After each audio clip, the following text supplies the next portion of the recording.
What's up, Fire Nation? If you're here, it's because you don't play small. Fire Nation is for the ones fueled by passion, driven by growth, and hungry to build real wealth. Not just for yourself, but for your family and future generations. This isn't just a channel. This is a movement. And if you're watching, you're already part of it. I'm Miss Blue Fire, always taking you higher. Let's light it up.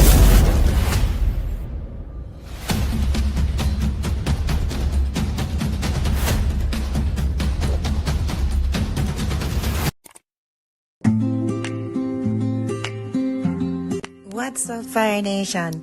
If you don't play small and you're here to build, you're in the right place. I'm Miss Blue Fire, always taking you higher. Let's light it up.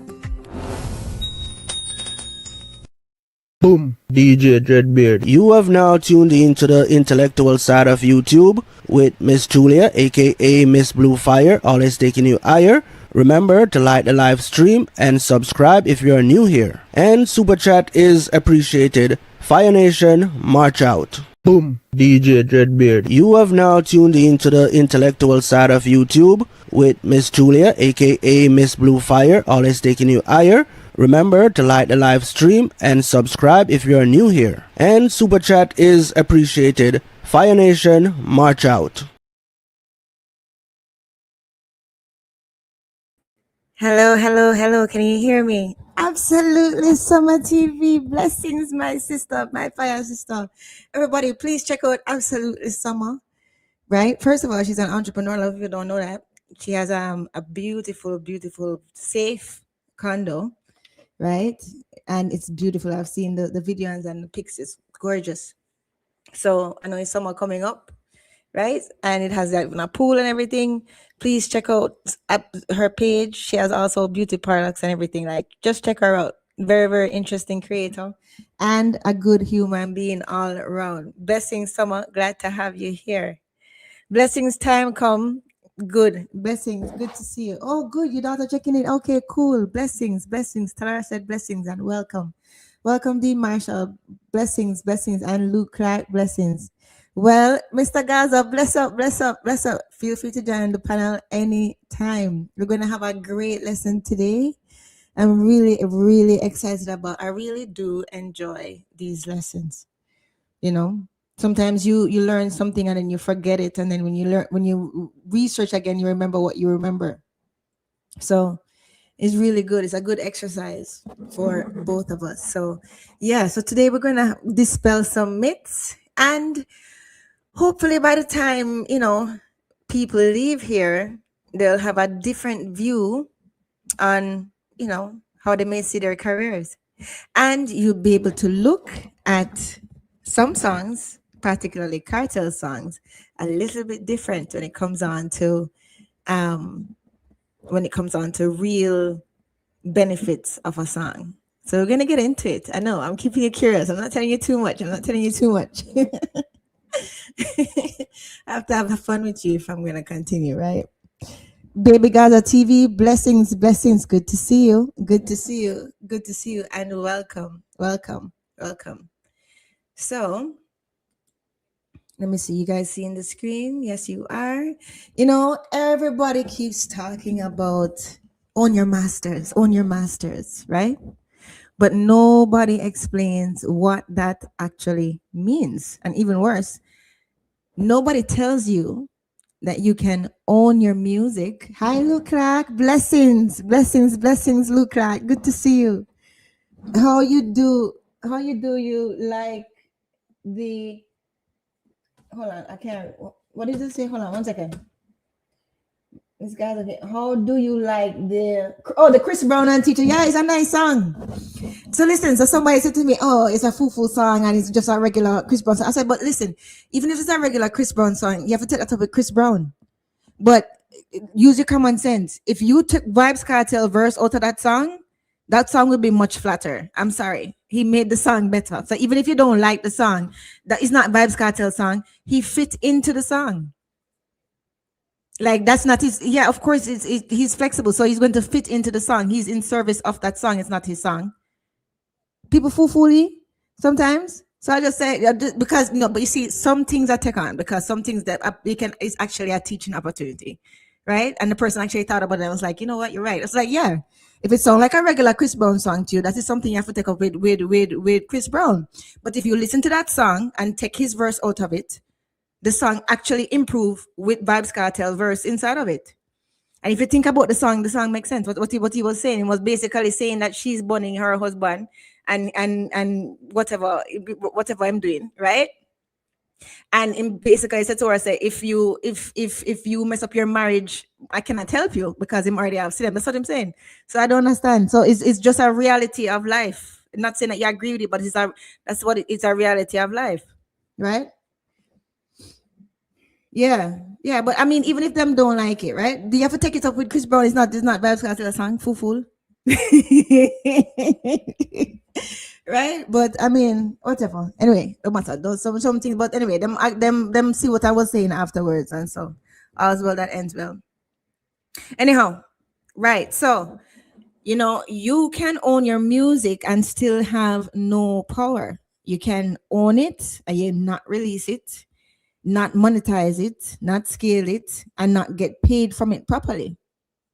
So tonight, we're not doing surface level talk. We are going to break down ownership, rights, and control, and the business structure behind the music. Because people don't understand this, why they're talented and they still lose, right? So a lot of artists, right? They chase ownership emotionally. They just think like, okay, I have to own, I have to own, I have to own.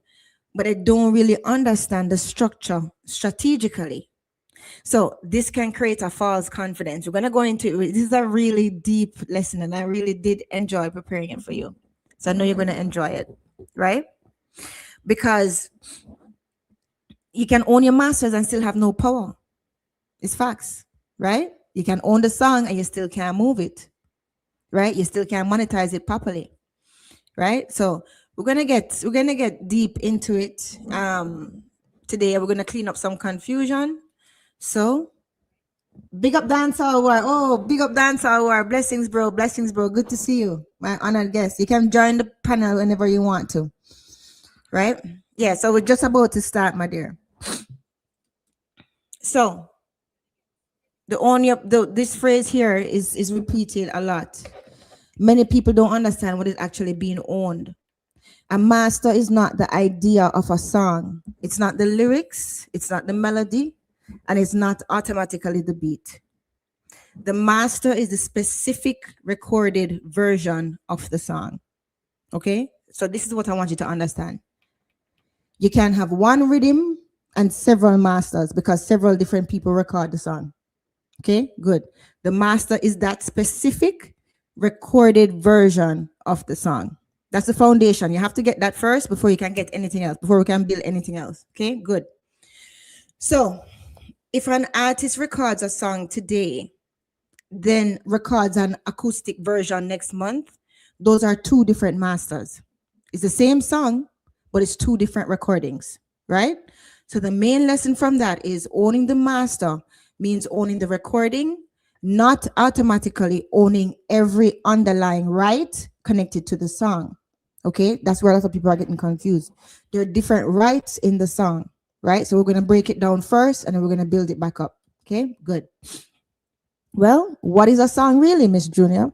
Well, a song has multiple ownership layers, right? So this is the purpose of this full thing is to establish foundational clarity, right? A song is not one thing, it's two separate legal assets. Two separate legal assets. So there's the publishing, which is the composition. We're going to break that down soon. And then there's the master, which is the recording, right? Good. So now the composition, what does that include? That includes the lyrics, the melody, the songwriting structure, okay? Who is it owned by? Usually the songwriters and the composers, okay? Good.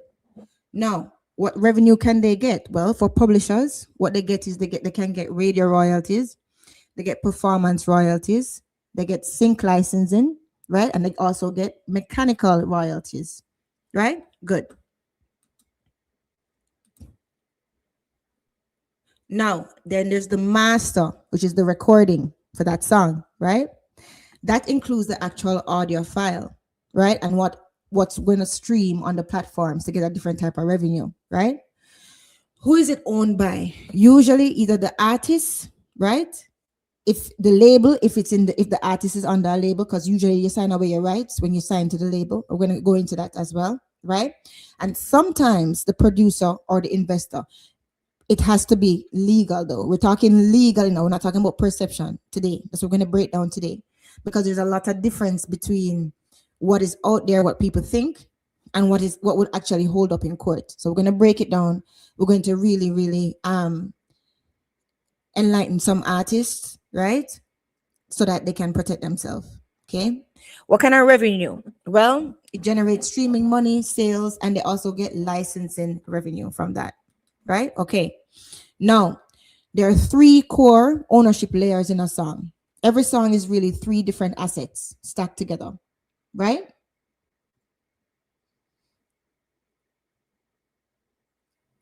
Yeah. So sorry, I was reading what Luke Clark said. Everybody leave out the iota Clark. No, but your spelling is the right spelling. That's the British, well, not the right spelling, but that's the British spelling, the Clark. Yeah, so every song have 3 different assets stacked together, right? So first you have the publishing, which is the composition. Then 2, you have the master recording. Then 3, you have control. Number 3, the execution, the exploitation. This is what people miss, and this is where they fall short, and this is where they have to learn, right? Most people are here on social media talk about 1 and 2, but the real power players understand number 3. So we have to talk about this, the control. Okay, good.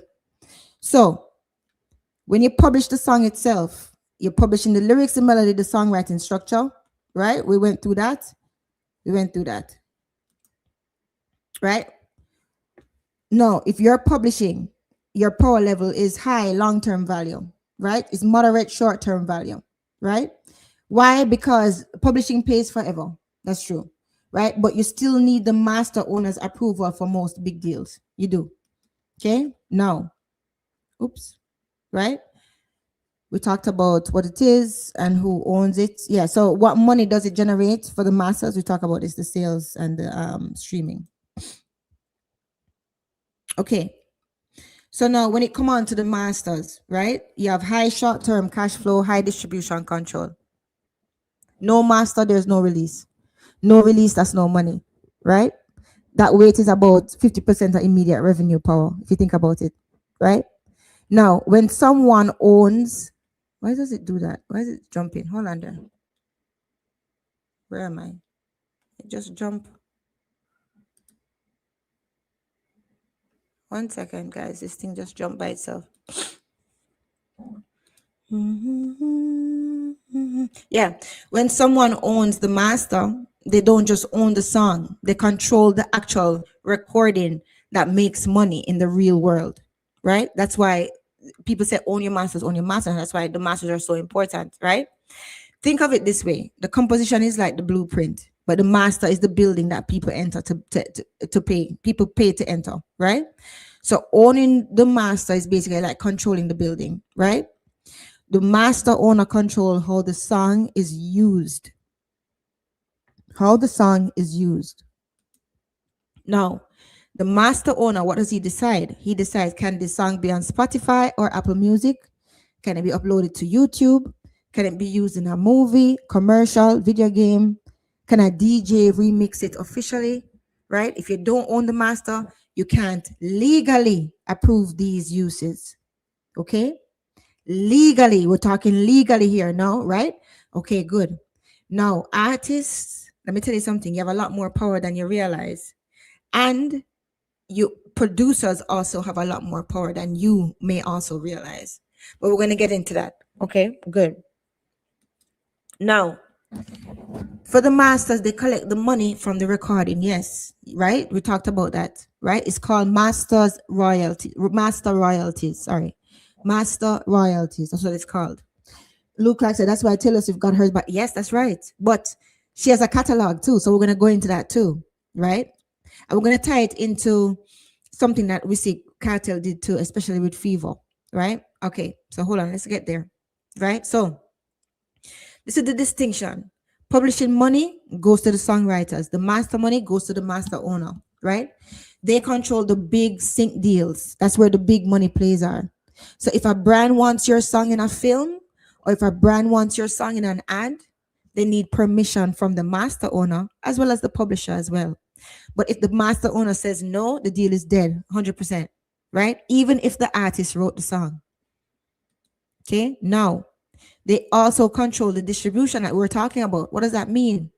That master owner decides when the song drops. I want you to listen carefully now, because this is going to get deep into how our artists get tricked, right? Certain things that they need to know, right? And certain rights that have been actually, they've been blindsided about.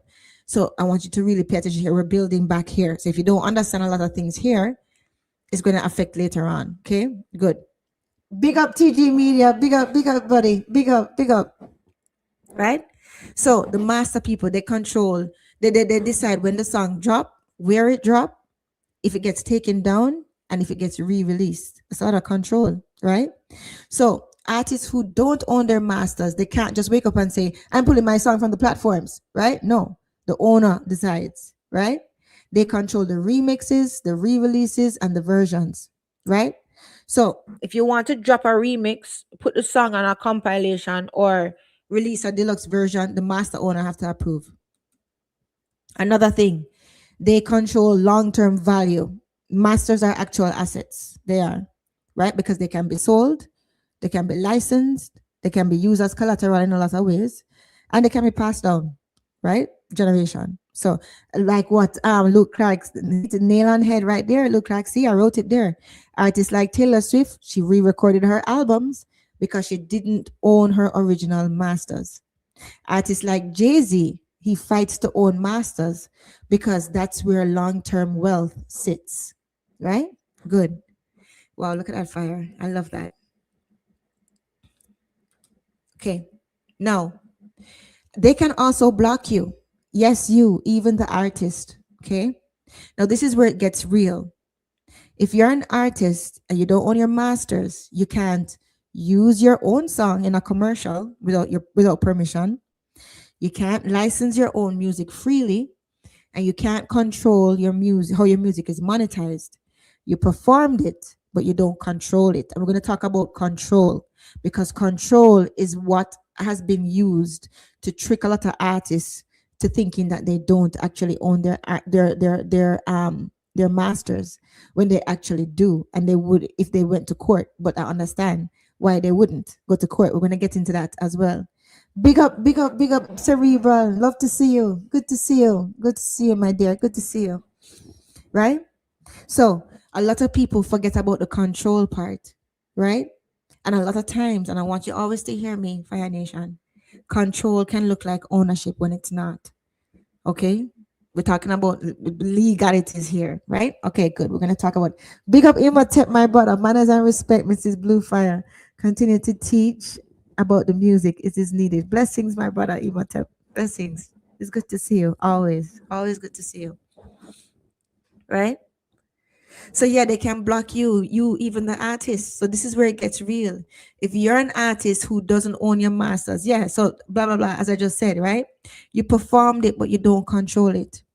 A master is not automatically owned by whoever owns the rhythm, the beat, or paid for studio time. I'm gonna say that again. A master is not automatically owned by whoever owns the beat, the rhythm, the beat, or paid for studio time. It's not automatically owned that way. We're going to get into it. A lot of people have that misconception, and we're going to break it apart. But the thing is with this, I don't want to just give you the information. I want to tell you, I want you to understand the principle why. So that when different examples come up and different scenarios come up, you can figure it out yourself. If you understand the principles of why things work, then any situation can be thrown at you and you can say, okay, this won't work because of this, because of that, right? So we're going to get into the principles of why and how it is ownership when it comes out to the masters. Okay, good.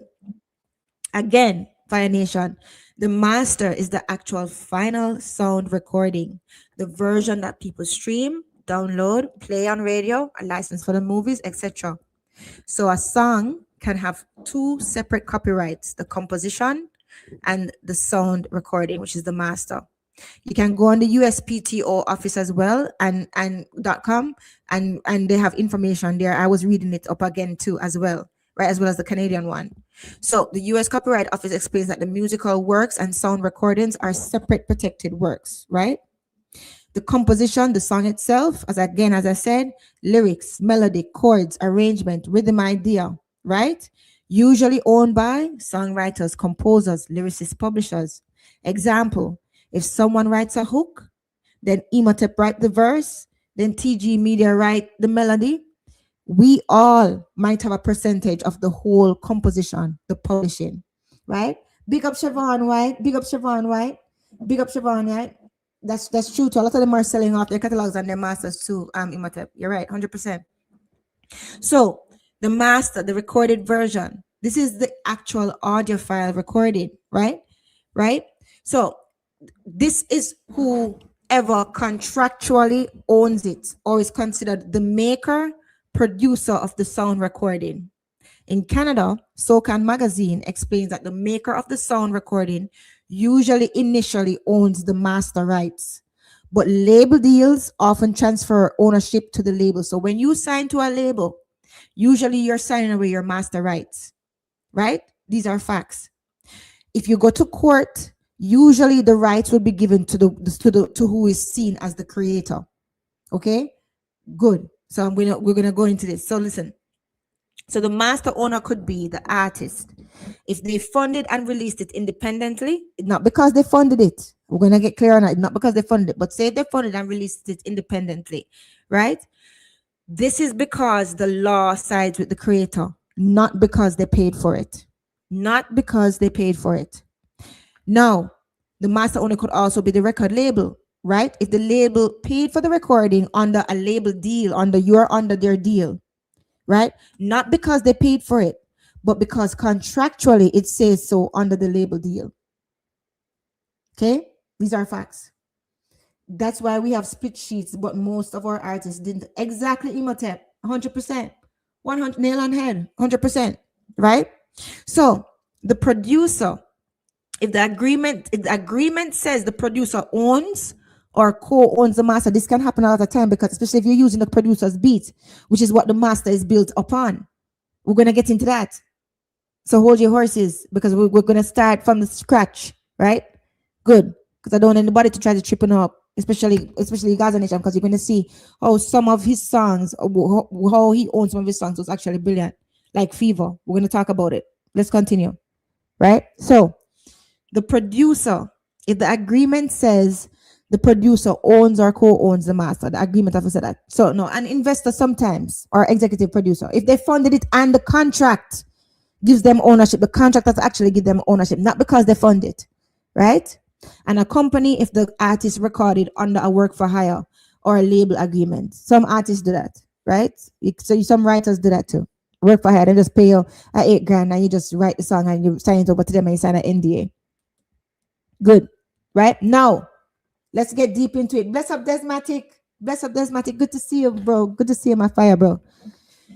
Does owning the rhythm beat mean you own the master? No. Blessings, Crip Cartel. Blessings. No, Fire Nation, not by itself. I hear somebody with that madness. No. Owning the beat may give you ownership in the composition, right? And maybe the beat file. But once vocals are recorded on it, mixed and mastered, the final song recording is a separate asset. You have the beat asset, and the fibril, the final song recording is a separate asset. However, if they used your beat without permission, and you can prove it, you can take down that song because why? That master is built upon your beat, which was infringed upon. We're going to get into it. So the beat owner may own part of the composition, the publishing, right? The master owner owns the final recorded audio, right? So a producer can own the beat and still not own the master unless the contract says so. Unless the contract says so. We're going to go into how a lot of artists get fooled so that you guys can be more aware. And certain language I want you guys to look for on contracts. Okay, good. Blessings, Adrian Bailey. Blessings, Adrian Bailey. Blessings. Good to see you. Good to see you. Those I don't know how you're up, I know you're in UK. I don't know how you're up this time or what time it is. The dog must be afraid. Which part you there? But blessings, you're welcome anytime. So does paying the studio time, I'm going to keep saying it, I don't care. I'm not going to vex, still on the bus. Does paying studio time mean you own the master? No. Big misconception. Not automatically.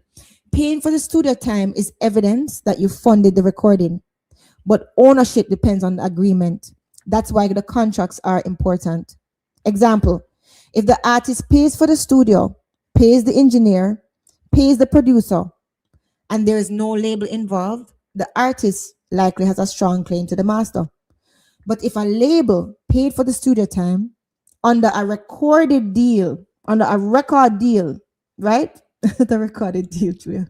A record deal, right? I'm enjoying some wine with you guys, actually. So I'm having a good Saturday with you. Under a record deal, right? The label may own the master. If a manager or an investor paid, they don't automatically own the master unless there was a written agreement giving them ownership.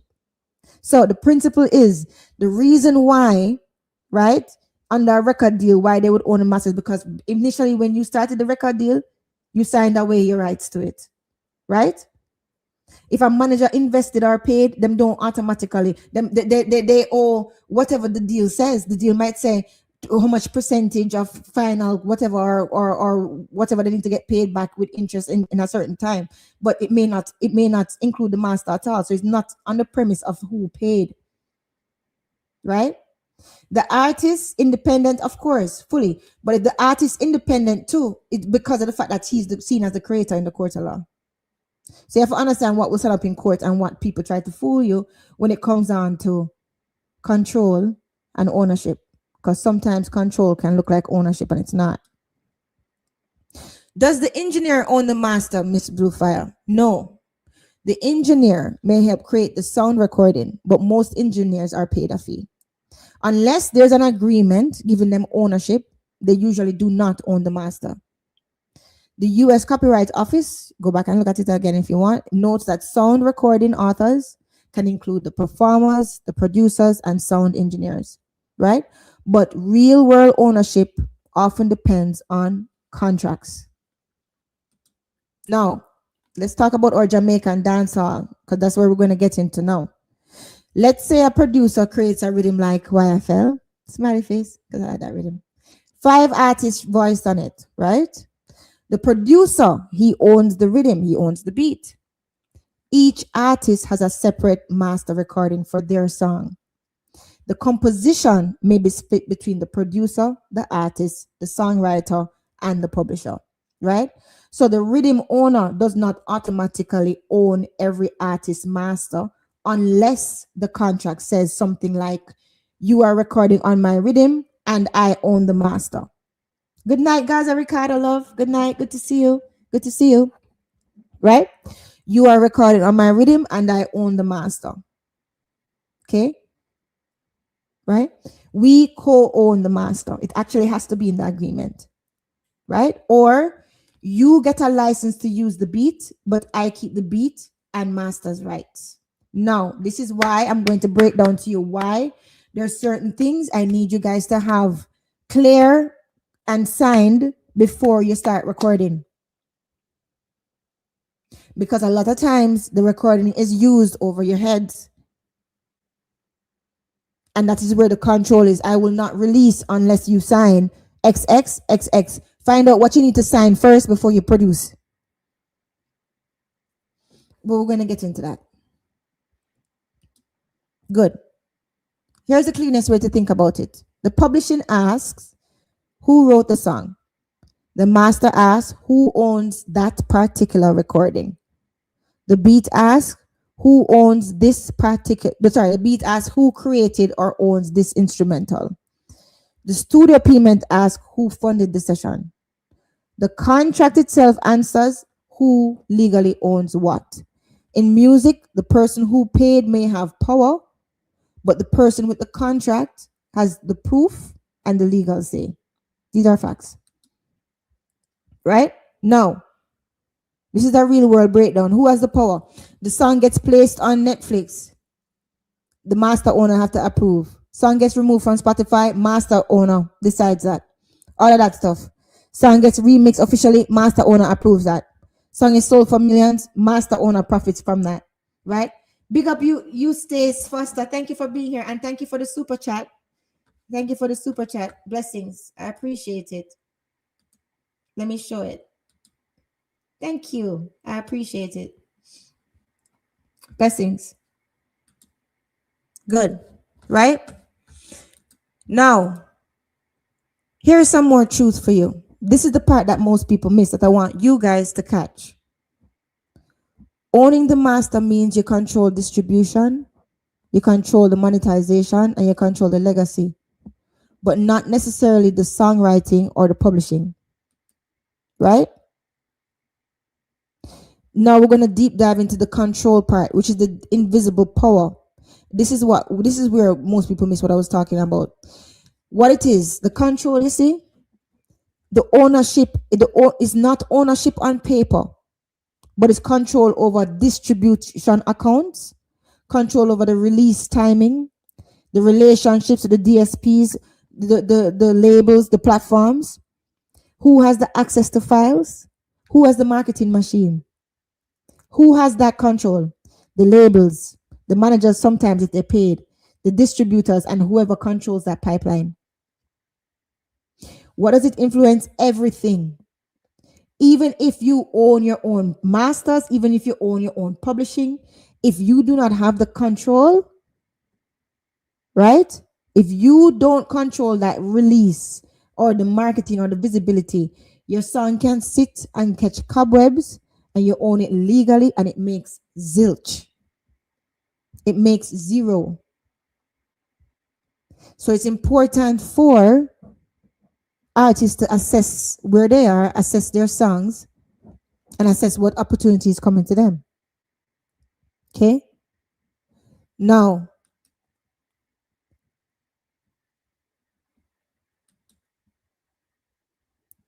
let's see how they interact. So say this is the first scenario. The artist own everything but no control. Him own the master, own publishing. Him have zero marketing and have no distribution. His result, no traction and low money, even if it's a bad song. Scenario 2. The label owns the masters. The artist own the publishing. Right? No ownership of the master. The label has control. What's the result of that? The label makes most upfront money. Okay. The artist will build long-term publishing wealth. Right? Scenario 3, the producer controls the rhythm. Producer, he owns the beat, controls access to the beat. Artist owns the master individually. What's the result? The producer controls the ecosystem. The artist competes within it. Right? So now let's talk about the manager versus the artist versus the producer. Right? We're going to break down the power struggle with some clarity. What does the artist bring? Brings the voice, brings the performance, brings the band, brings the fan base. Do they automatically own the master? No. They own it only if they funded it and the no contracts. Right. In other words, if there's no other contract there, no contract at all. Right? Absolutely no other contract there, no other agreement. He actually did this song. The courts will side with him as the creator. Right? Especially if he paid for it. If somebody else paid for it, then they could argue and say, oh, well, the agreement was, and say it was verbal. Right? But if he can prove that, that is another thing on his side. So usually the courts will side towards the artist, the creator. Right? Now the producer, what do they bring? They bring the beat and the rhythm, the studio direction, the sound creation. Do they own the master? Sometimes. It depends on, did they lease the beat? Did they just lease the beat? Or did they produce the entire session? Or did they structure the deal? Right? In dancehall especially, the producer often has more power.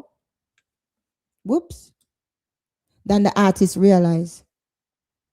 It's a fact, right? And that is because of the control,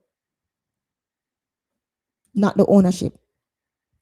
The manager, what do they bring? They bring strategy, opportunities. Sometimes they bring funding. Do they own the masters?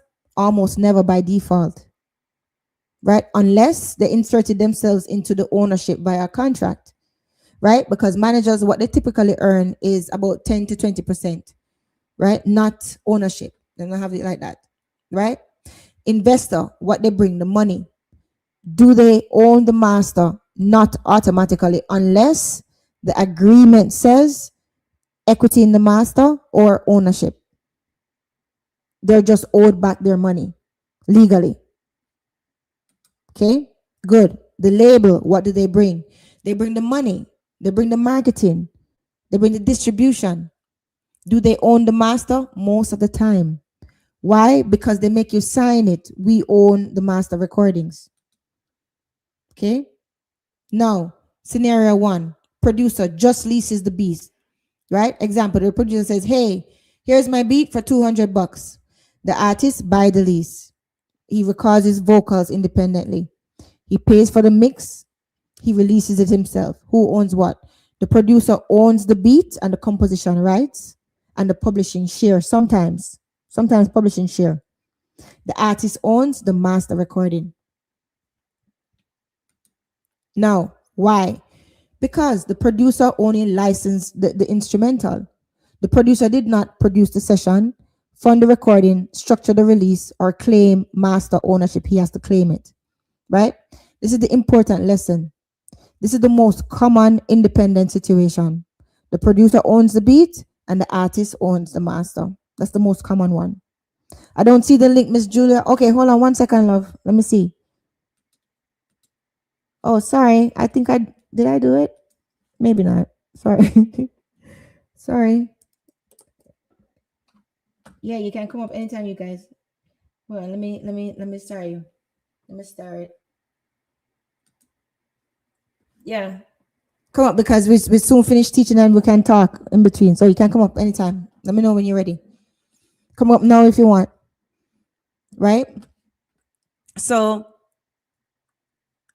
the producer didn't claim master ownership. So this is the important thing. This is the most common independent situation.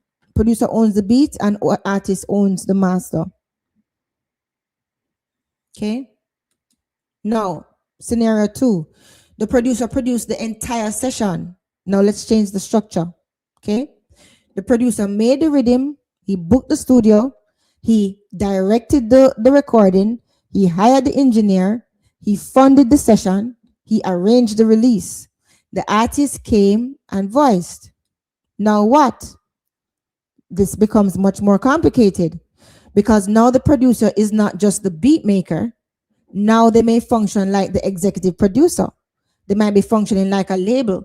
They might be functioning like a project owner. So who owns the master here? Depends on the agreement. Here's the possibilities. The artist owns the master. The producer gets producer's royalties, publishing, and beat rights. Another possibility, the producer and the artist co-own the master. Right? Like Dre, exactly. Example, 50-50 split. Exactly, Des, right? Or C, producer owns the master. Right? One of these possibilities would happen. Good. I don't see you calling in, Mr. Gaza. I don't see you at all. So this happens a lot in certain music systems, especially where the producer funds everything, right? And the artist is newer, right? And the artist just voiced on the producer's project.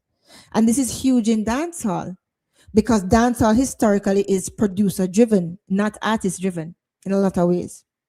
In that, why I say that? Why do you say that, Miss Julia? Okay, I'll tell you why. Because in dancehall, the producers often used to control the rhythm, the studio, the release, the dub plates, the distribution, the pressing, the radio relationships. It's facts, right? The artist just voiced on the rhythm.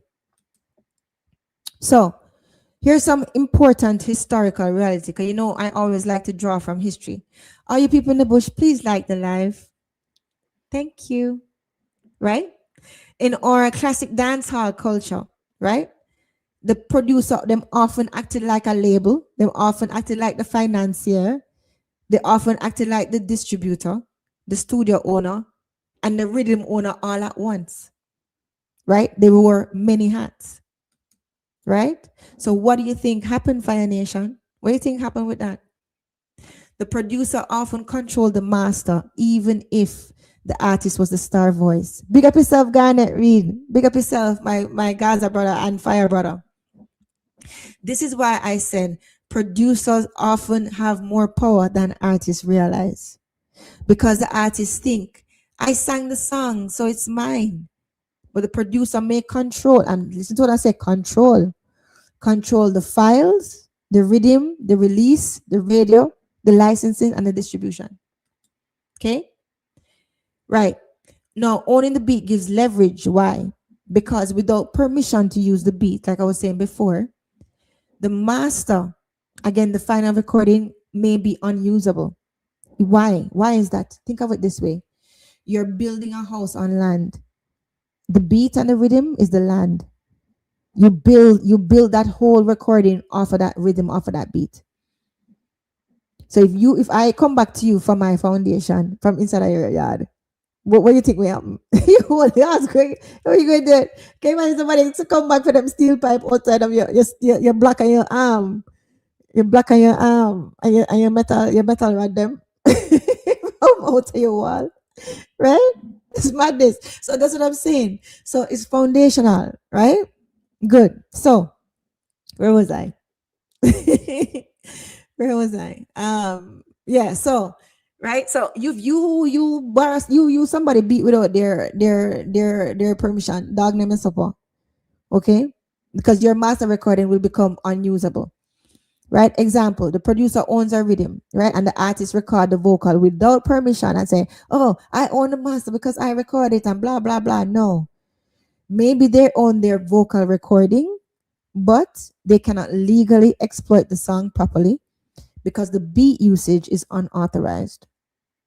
So the producer now has the power. Not because beat ownership automatically means that you have master ownership. That's why I wanted to get this clear because I heard somebody was with that on one of the platforms this week. Right? No. But because the master itself depends on that beat, which was the producer's copyrighted work. That's why. So that is the key fire and insight I want you to get. Right? So that when you can have different scenarios, you won't get tripped up. Right? Because you understand the principle. The principle of it is, right? Because the master is built upon the beat at the stage.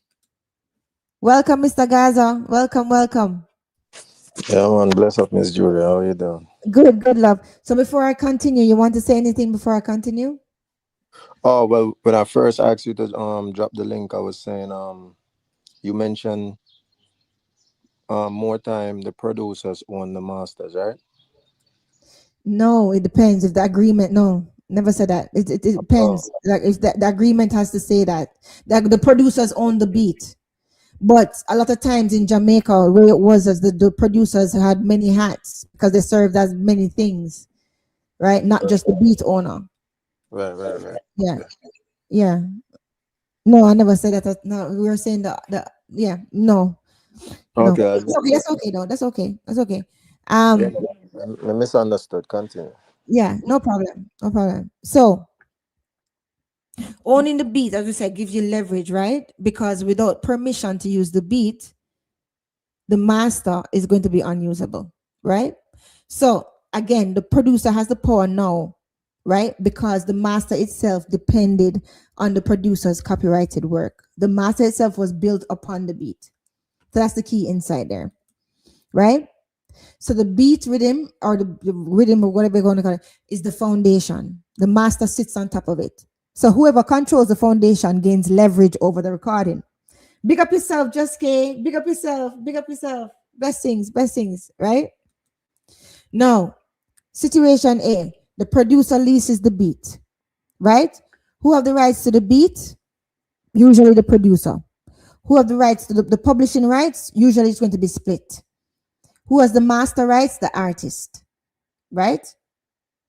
Because he leased the beat, and it doesn't say any agreement that says that he should have the masters.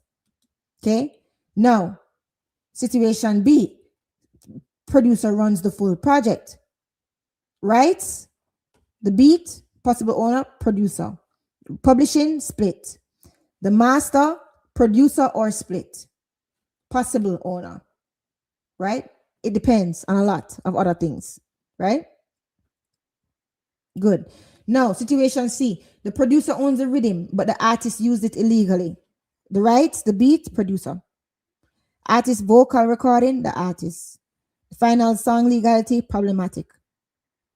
Right? Because that song gonna have to be taken down because he built that whole master off of infringing on his copyright, his beat copyright. So that will have to come down. So situation C, the producer owns the rhythm, but the artist, yeah, we did that already. I don't know why you did that twice. Oh, I see why. This one was supposed to be deleted because this one got fire flames. Okay, mistake. Sorry. Let's continue. So music is not one thing. Fire Nation, big up, DJ Kid. Dancehall back then was runoff situation. Yeah. You're right. But I want people to start to understand them contracts, understand certain wording, and actually start to do their own due diligence so the mistakes don't keep happening. There's no reason for the mistakes to keep happening. Right? Music is not one thing. It is layers of rights stacked together. And whoever controls the most important layer often gains the most leverage. Leverage is important. That's where the control is going to be important, right? Owning the beat does not automatically mean you own the master. We said that already, right? But owning the beat gives you leverage. You can block the usage. You can influence negotiations when you own the beat, right? You can create co-ownership situations where you say, let's co-own the master, right? Right? It can lead to the producer control over the entire project because he owns the blasted beat, which everything is built on. Okay? Especially if the producer funded the session and instructed the release, controlled the distribution, and ran the recording process, like what usually happen in Jamaica. Right? So the beat alone doesn't automatically give the producer the master. But if the master cannot exist legally without the beat, the producer holds serious control and power. So that is the real power hierarchy, not who is most talented.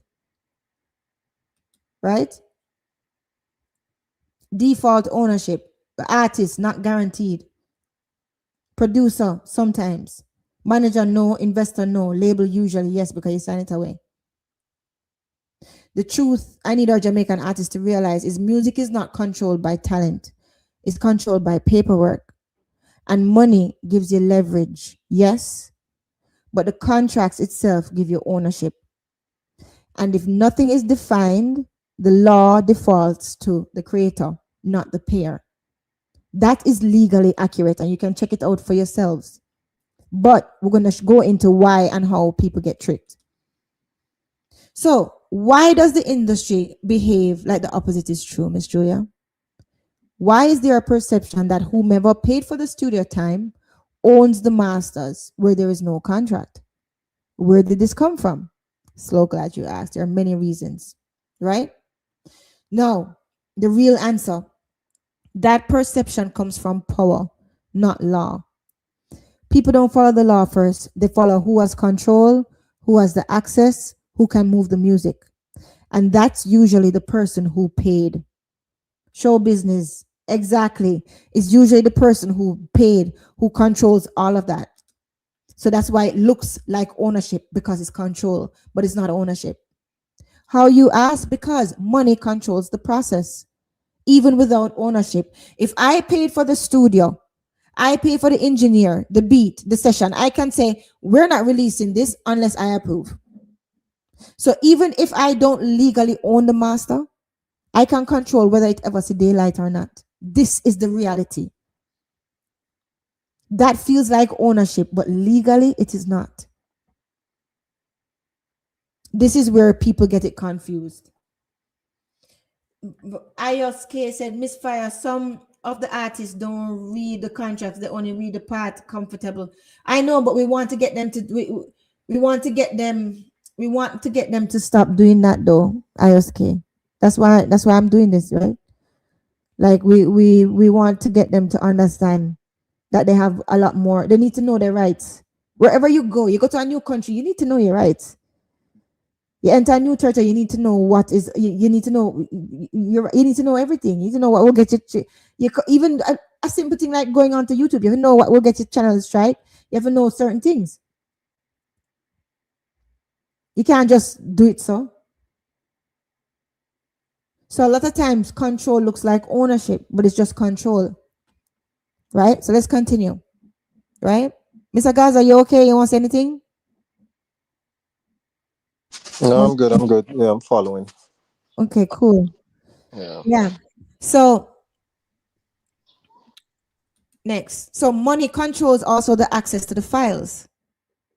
So who usually has the session files and the final mix and the engineer's contract? The person who paid. So practically, they can upload it, they can distribute it, they can monetize it, even if it's legally questionable. Again, that feels like ownership, but it's not legally. Now, the bigger reason that artists don't often challenge it is why they don't know the law, or they don't want the conflict, or they need future funding, or they're early in their career. So when someone says, I paid, so I own this, the artist often accepts it. So the perception becomes the truth. This is why educating our artists and caring enough to teach our people is so important, because we're not short of talent and the knowledge is available.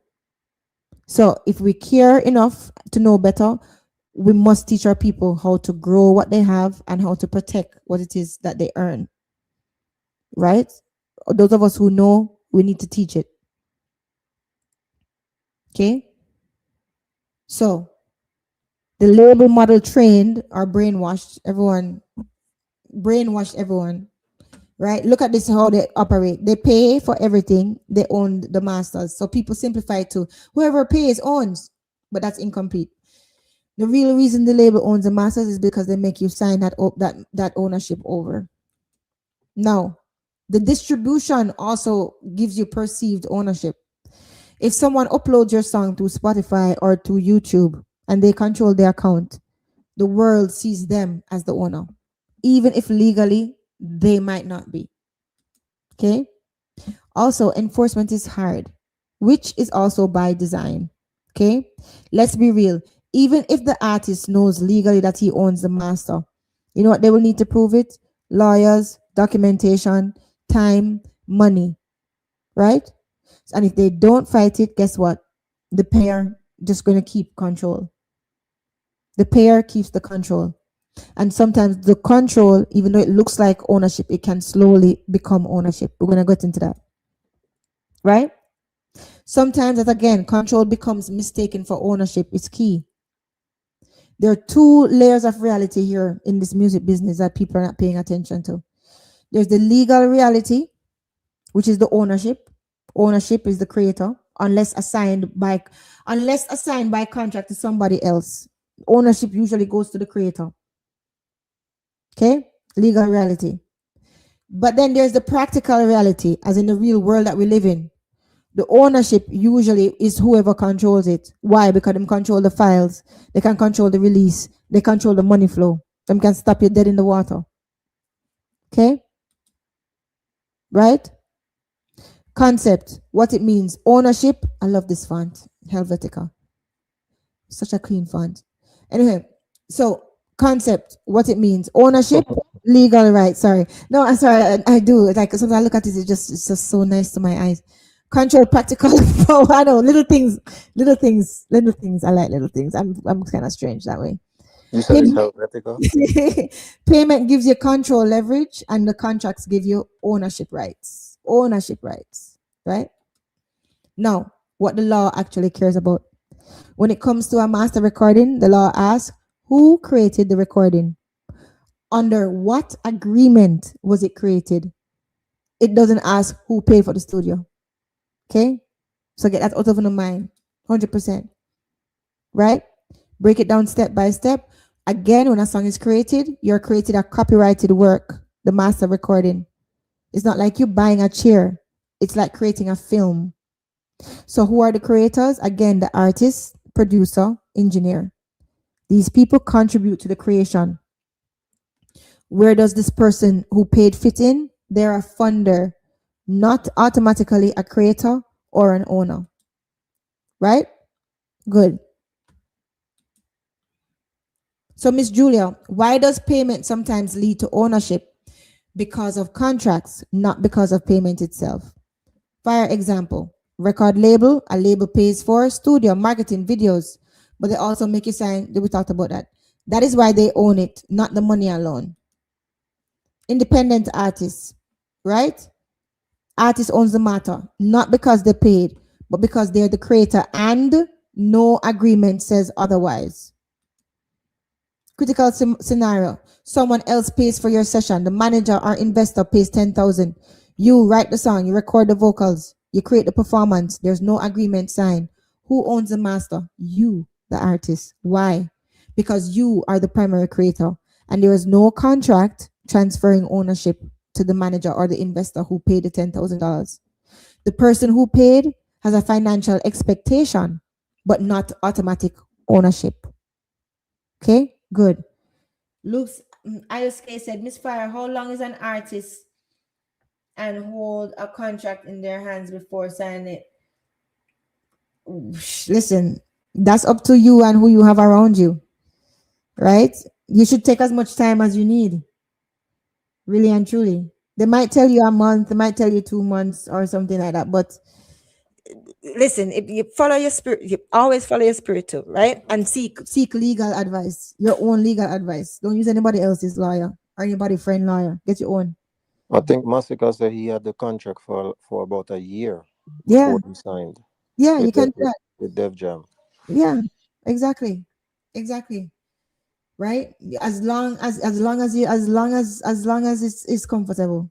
Okay, don't feel rushed. Anything rushed, don't good. Good. All right. La la la la la. We passed that one. Right.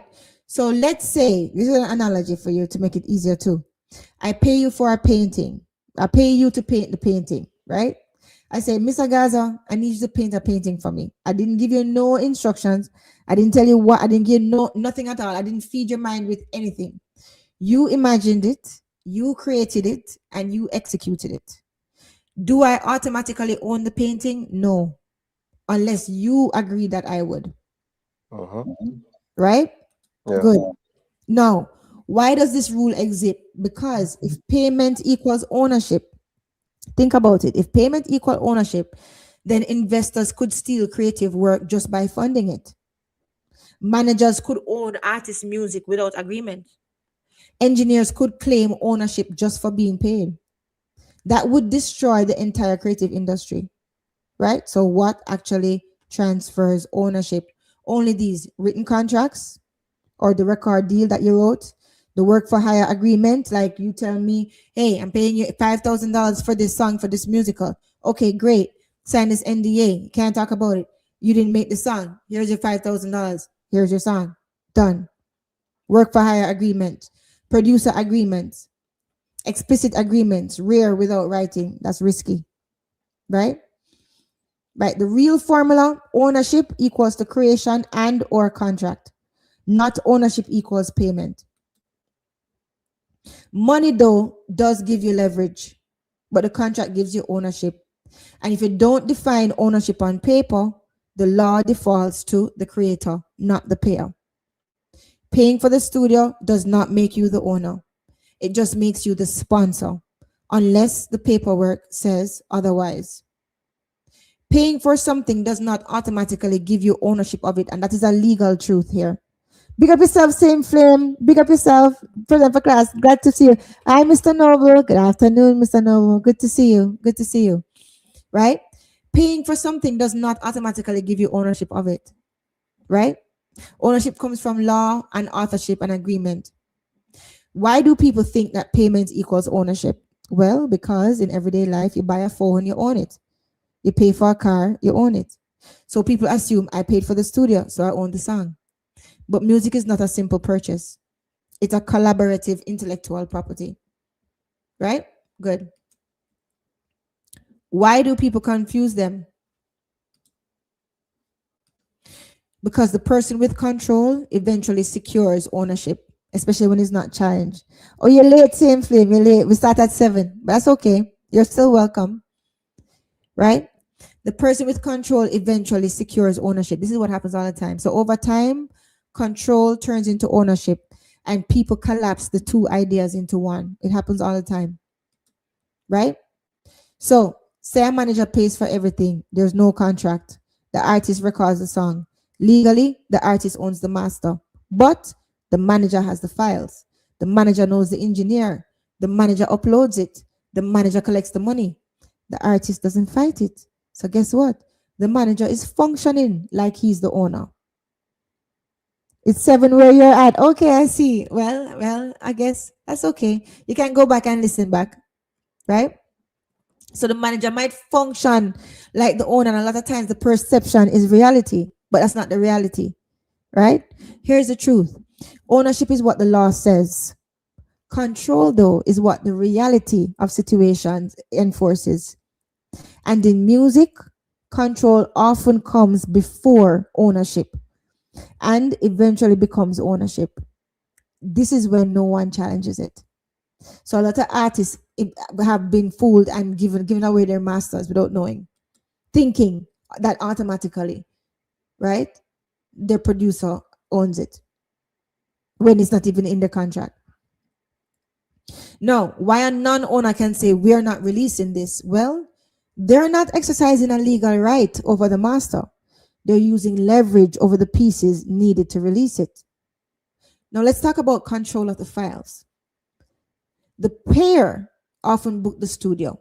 The payer hire the engineer. And the payer is the one that is the contact for the session.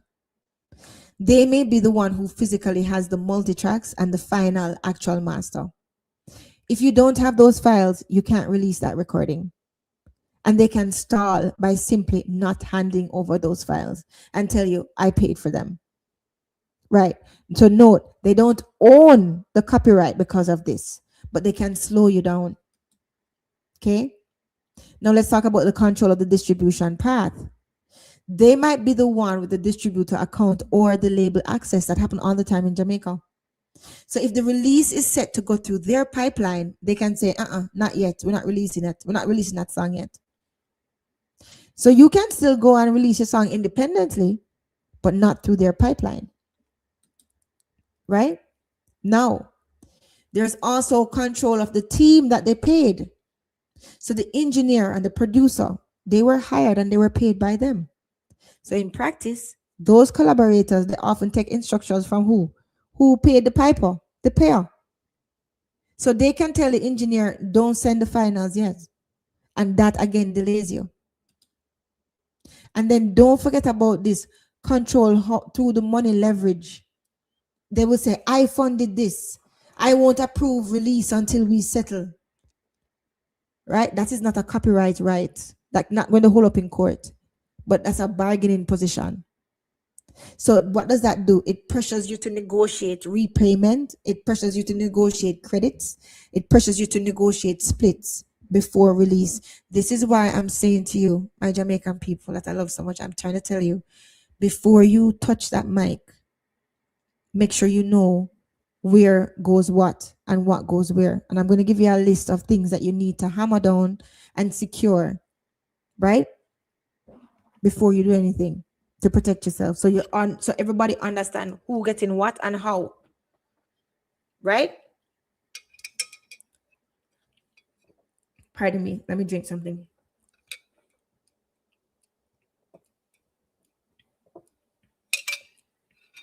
Because listen, if you don't hammer that down, they can hold it over your head. You don't want anybody to ever hold anything over your head. Ever. Okay? Then there's also the control to the uncertainty. If there's no agreement, the people fear disputes, they fear takedowns, right? Revenue holds. The artists sometimes wait to avoid a messy fight, which is a delay again. Even if you'd likely win on ownership in court, the artists don't even want to go there, right? But Fire Nation, here's the key: what they cannot do legally without ownership. Big up, Coach. You, hey, Coach, big up, big up. Good to see you. Good to see you, my Gaza brother. Good to see you. Good to see you. You can call in anytime, Coach. Right? So, what they cannot do legally without ownership, they cannot legally claim the master copyright just because they paid. They cannot authorize licenses and film ads in their own name if they don't own it. And if you have the files and no contract gave them rights, you can generally release your own master. Right? One family boss, good afternoon, good night there. Good night. Good to see you. Right? Question. Miss Julia, if I own the rhythm and someone else uses my rhythm and creates a song and he owns the master, can I get them to delete the song because it's my rhythm and there was no agreement or permission? That's the key there. Yes, you can force a takedown, but only if you actually own the rights to that rhythm and they used it without permission. It's not because you own the master, you don't. It's because you own the underlying composition beat and they infringed it. Right? So let's light it up cleanly next, shall we? Big up Simply Perfect, big up Fabian Jamaica, Jamaican Thompson, big up Simo Gaza 876, big up, big up. Good to see you guys. Good to see you. Right? So let's light it up cleanly. Right? So what are you enforcing? If you made the rhythm and the beat, you own copyright in the composition, the melody, chords, rhythm pattern, possibly a sound recording of the instrumental if you recorded it, right? So even if the artist owns their master recording, your rights still sit underneath it, as I said to you before, right? They build on your beat. So their song is actually built on your copyrighted work. And if there was no permission, someone took your rhythm and they recorded the vocals and they released it without a license, without a lease, without a written agreement, that is copyright infringement. Bless up Gaza Badness, bless up Antonia Whitaker, bless up Mishama James. Bless up, sorry, the names them. Bless up my Gaza brethren and Lisa Jones. Blessings, blessings. Good to see you. Right? That is copyright infringement, right? Now, what can I do, Miss Julia? Well, you can file a takedown request, DMCA style. Oil pump, big up yourself, blessings, right? On platforms like YouTube, Spotify, or Apple Music, right? And you can say, this song uses my copyrighted rhythm without my permission. If it's valid, the platform will remove the song or demonetize it, or they can transfer revenue, or they will issue a strike, right? Why it works, very important here. Even though they own the master, they do not own the right to use your composition. So guess what? Their master is known as legally defective. Think of it like this. Again, I said it again. They built a house, the master, on your land, the composition, without permission. You don't need to own the house to shut it down. Here is where it gets complicated, right? You cannot just take it down if you sold or you licensed that beat. So, pardon me, if you sold the rhythm or if you gave them a lease or if you allowed any type of use of it, even informally, right? They may have the rights to use it. A court might find that they had the rights to use it, right? Also, if your rhythm is not actually copyrightable, right? So if your rhythm is too generic, right? It can be, and it's too generic. Like There's a lot of generic beats. I can't think of one right now. Just anything like too generic. Just a drum pattern, and it's not original enough. You may not be able to claim ownership, right? Because it's not copyrightable, right? There's no originality to it. That's actually something that you look for when you're actually trying to get a copyright, right? Or if they recreated it independently. So if they recreated that beat and it's a completely different beat now, it's not similar, right? They didn't copy your actual beat, but made something similar. That becomes a gray area. It depends on how similar it is. So that's why court is important, right? Good. Now, our dancehall reality, this is important. In dancehall, rhythms are often shared, voiced, and reused, right? So the real question becomes, was your rhythm released for open use? Was it given to artists to voice? Was it treated as a public rhythm? If yes, your ability to take down that song becomes much weaker. Okay? Because of these three factors here. Okay? Good. Here's a legal logic situation. Beat used with no permission. Can you force a takedown? Yes. Beat licensed properly. Can you force a takedown? No. Beat sold with rights. Can you force a takedown? No. Beat copied exactly. Can you force a takedown? Yes. Beat just similar vibe? Maybe. It depends on how close it is.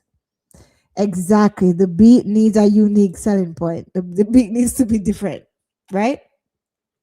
Now, people think that owning the master is unlimited power. Not true.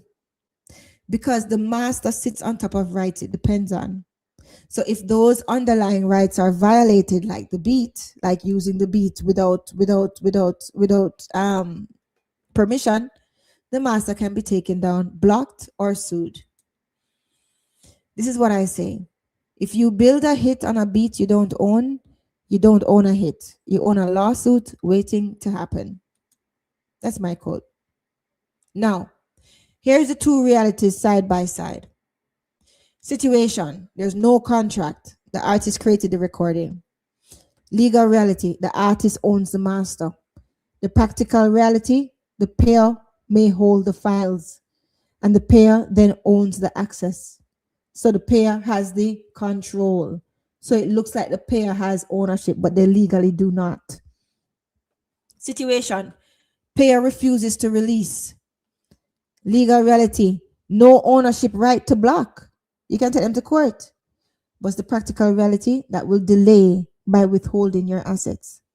Situation, the artist has copies and a distributor. Legal reality, you know what? Legally, he can release it.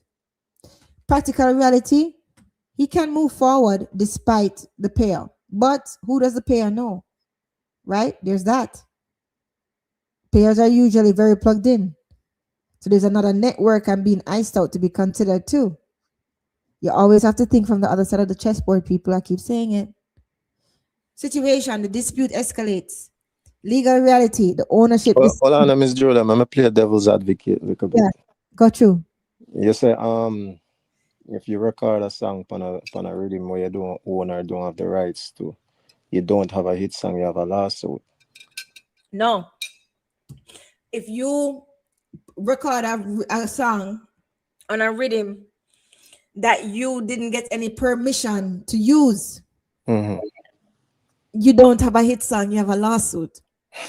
Because that person can take down that song because you didn't get any permission to use his rhythm. You built your whole song off on infringing on his copyright work. So that's what I said. If you buy, So yeah, go through. so how so much young artists vice pan rhythm.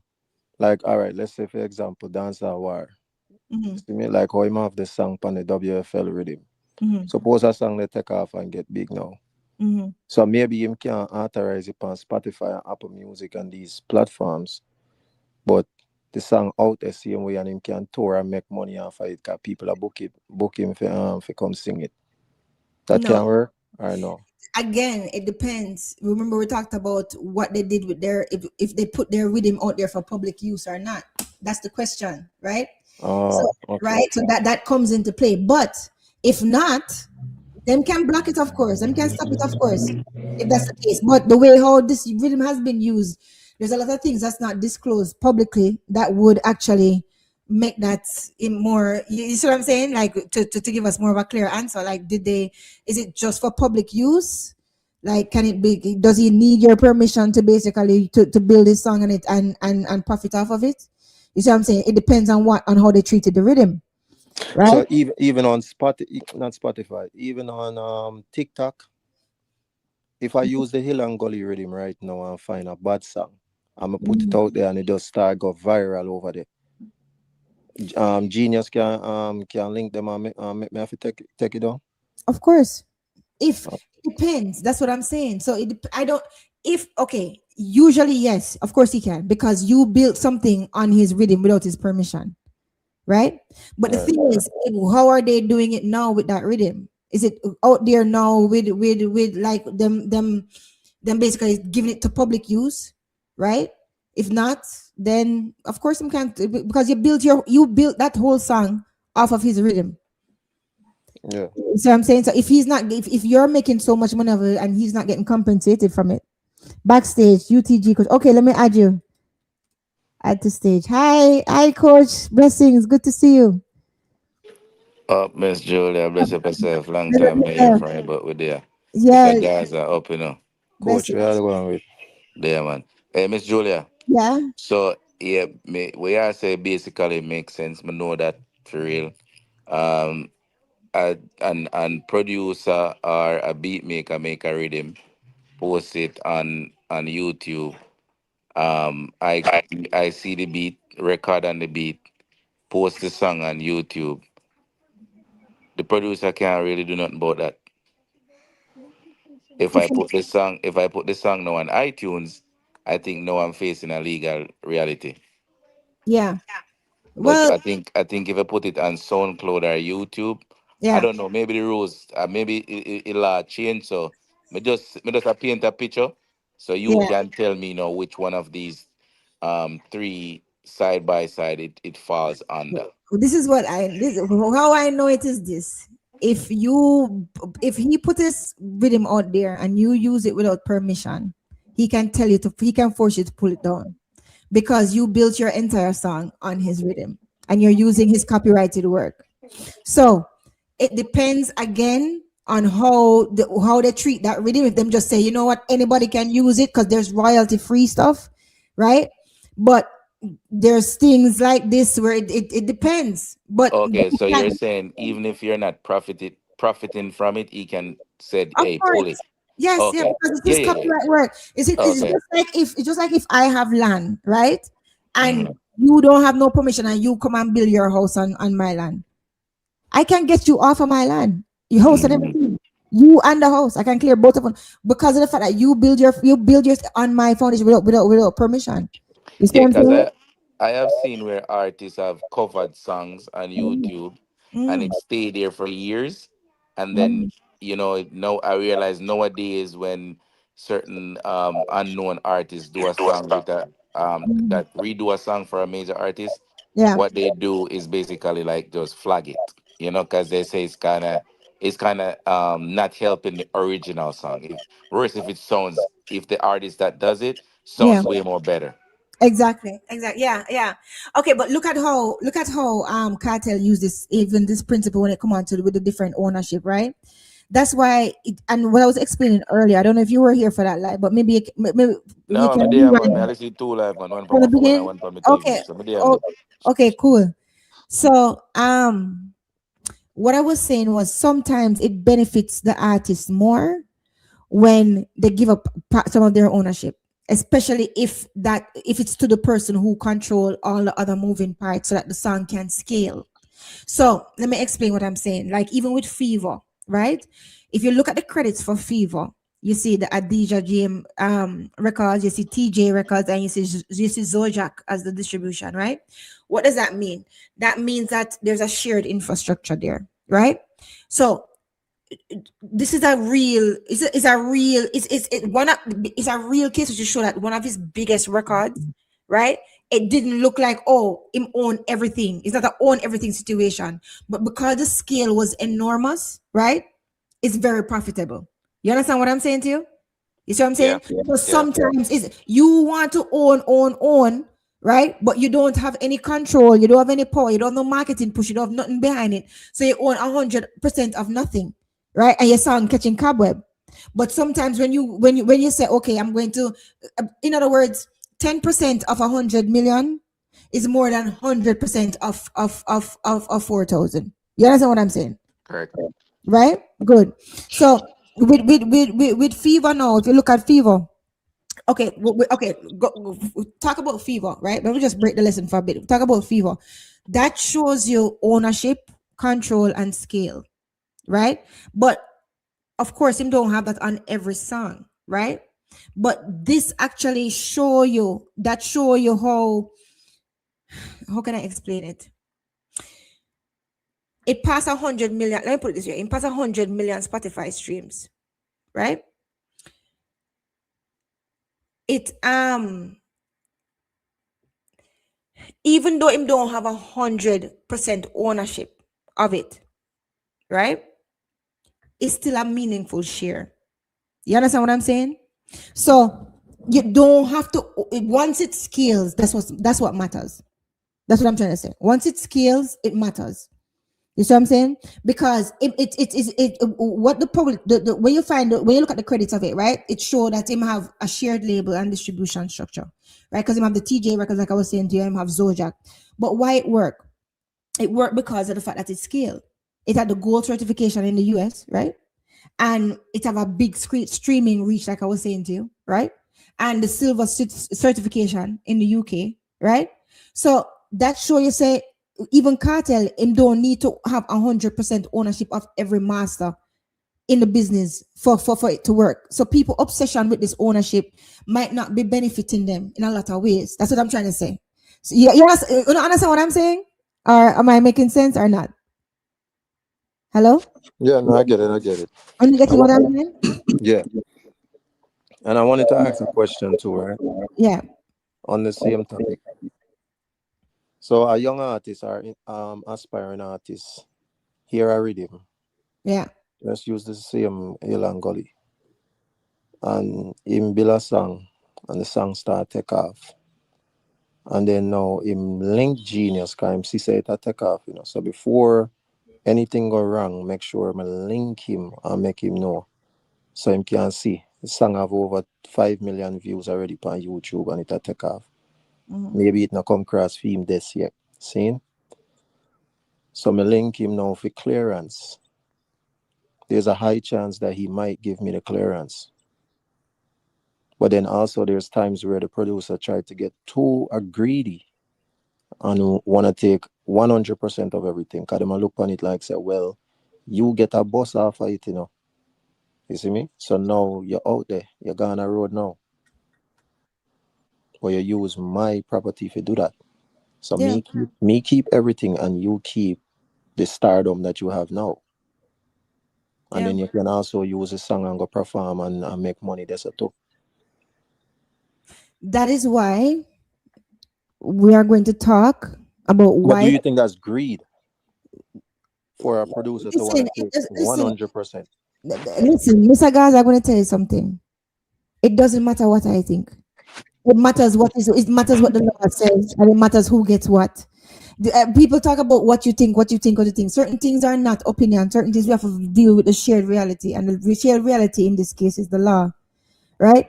And the fact of the matter is, this is why we don't deal with friends, we don't deal with smiles, we deal with paperwork. If it's not written, it do not exist. And that's why I'm going to explain to them when we go further in, right? Why the paperwork is very, very important before you start to devise, right? But what I was trying to explain earlier, and I didn't do a good job, but what I was trying to say was Vibes Cartel success when you look at everything outright. It come less from him owning everything and more from a combination because him have songwriting and publishing power in a lot of his stuff. Him have the label participation participation, right? Him have brand ownership, right? Him have that skill, right? And the infrastructure around his catalog, right? So when you look at his career, what you see a lot of is ownership, skill, and control. And that is what make it so special. A lot of people not looking at that. You see, because people don't look at dancehall as a business, they will never figure out why people would call some people king, because you're not looking at it properly. You understand what I'm saying? You have to look at the different songs and look at the artists, and look at the power of what they get from the songs. Look at the power what they have in their own career. You see what I'm saying? How many parts do they actually make move? Okay, now you have to think about it like the movies, right? So you are the director and the creator. You own the film's authorship. A financier paid for the shoot and hired the crew, right? The footage sit on drives, the financier controls. They don't own the film by default, right? But they can withhold the footage, which delays your release until you get copies or you resolve your terms, right? Now, this is where I'm going to help you to protect yourself. Listen to me, Jamaican artists. Before recording, you need to lock these down, even in a simple memo. Master ownership. Who owns what percentage? You need to know this. You need to know the file delivery. Hold on. Where it gone? You need to know file delivery, right? For instance, like the artist get the full session plus finals upon payment, something, right? Something like that, right? Release control. You need to know who decides when and where it drops. You need to know these things. Recoupment. If somebody funded you, you need to know how they're going to get paid back without it including your masters, without it including them taking any kind of ownership, unless it's agreed, right? We also need to know in that contract where the distribution account is going to be, whose account will release the record. Okay? You need to remember this. They don't own the master, they control the moment.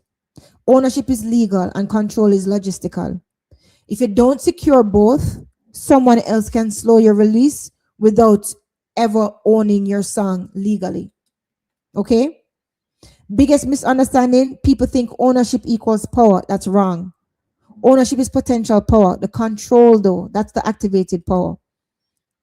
And listen, you don't win in music by just owning something. You win by controlling when it drops, where it goes, and how it's monetized. Don't forget this. A song does not make money when it exists. It makes money when it's moved. Okay? Publishing pays you forever, but masters pay you upfront. But control that decides if you get paid at all. That's why control is so important, and that's why control looks like ownership. You can write the song and not own the recording. You can own the recording and not own the song. Wait, say that again about publishing pays you forever and Yeah, something. publishing pays you forever and the masters pay you upfront. It's Okay. faster money, Right. right? Good, right? Because the publishing, you get all different type of royalties, etc. Right? You get masters royalties too, but publishing pay forever more. So you can write the song and not own the recording, and you can own the recording and not own the actual song. That's two completely different assets, two completely different revenue streams, and two different complete power structures. We're going to go into that, right? A finished song, it has these two major rights, like we said that before: composition, publishing. That's the underlying song. That's the lyrics, the melody, the songwriting, the musical composition, sometimes the beat, the rhythm element. Owned by the songwriter, the composer, the producer, and the publisher. There's the master recording. That's the final audio recording of that song. Includes artist vocal recording, instrumentals, the mixed and mastered final file. Artist owns it. Usually the court will go towards the creator. Usually the label, if the artist is signed to a label, because them sign away they like. Usually the producer, if the artist signed it and the artist signed it away, or the artist don't contest it. The company, if it is a work for hire situation, and whoever the agreement says owns it. Big up, same flame. Most informative class in this space. Big up, big up. I'm glad you guys are here. A producer makes a rhythm, an artist voice on it. The producer may own part of that composition rhythm. The artist or the label own the master recording of that specific song. Here's the main fire lesson. One song can have different owners for different rights. Okay? Again, owning the beat and rhythm does not mean you are the master owner. Right? Producer owns the rhythm. Artist records vocals over it. If there is no agreement, the producer may have rights in the rhythm, but that does not automatically mean the producer owns the artist's vocal master. However, the artist also cannot freely exploit the song if they use the rhythm without permission. We spoke about that. Beat ownership gives you rights, but it does not automatically equal master ownership. Okay? We talked about that already. Okay? A master can be owned by one person, but still be legally unusable because it contains someone else's copyrighted work. Again, paying for studio time does not automatically mean owning the master. That's one of the biggest myths. Paying for studio time may show that someone funded the session, but funding is not the same as ownership. Okay, we spoke about that.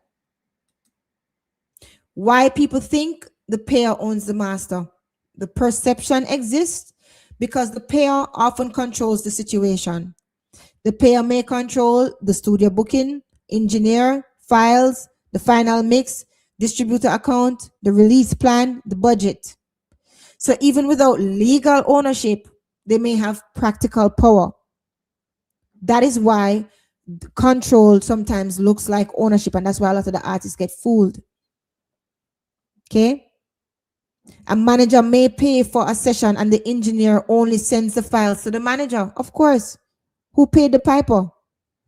The artist may legally have a strong claim, but practically, the manager controls access to the recording.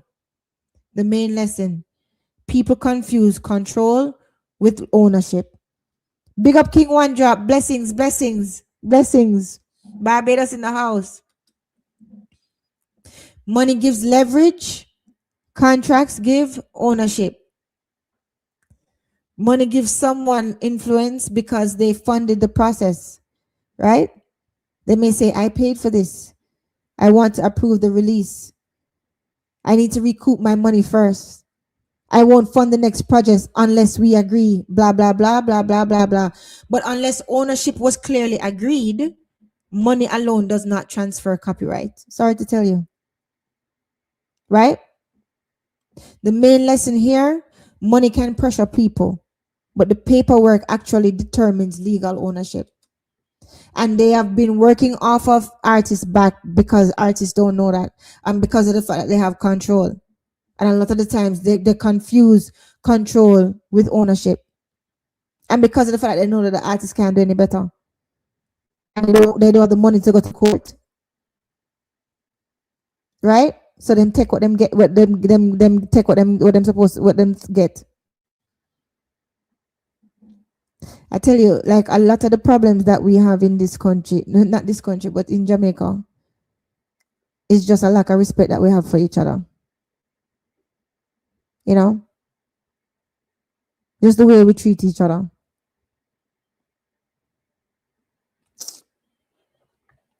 Anyway, legal ownership, we went over that. This means, when you have legal ownership, this means that you can license the song. You can collect master revenue. You can approve uses. You can sell or assign the rights. And you can block unauthorized use. But here's the practical control. This means you control the access or the movement. You control the files, the distributor account, the release schedule, the engineer relationship, and the budget. An artist legally owns the master, but the label controls the distributor account. The artist may own the asset, but the label controls how it moves in the marketplace. The main lesson: ownership is legal power, but control is execution power. And music depends. Your success on your music depends on its execution, on its movement. Sorry to tell you. You can have a wonderful song. I want you and everybody in your neighborhood hear it. I just get cobweb. These are facts. So you have to think about the business part of your music. You have to think about what is king for you. No, listen, and this is what I think. Like when I was talking to an artist the other day too, and oh my God, because she's so talented. So and I said to her, listen, you have to decide what is king in your life. I think that's the problem. I don't think you understand. I don't think you have decided yet what is king. You see, for me, I can tell you what is king in my life. King in my life is my peace and my prosperity. Like that is king to me.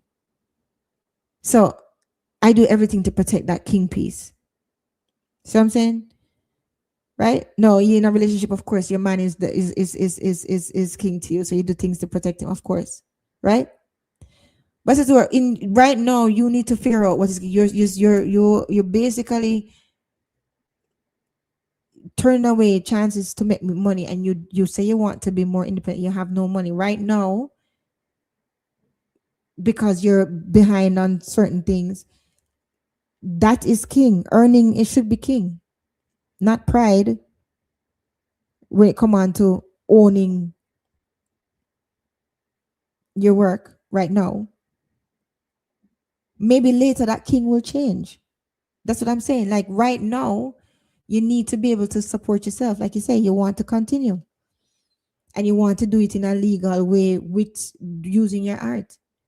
But you're turning down things because you feel like as if you're above certain things that's giving you opportunity. See what I'm saying? And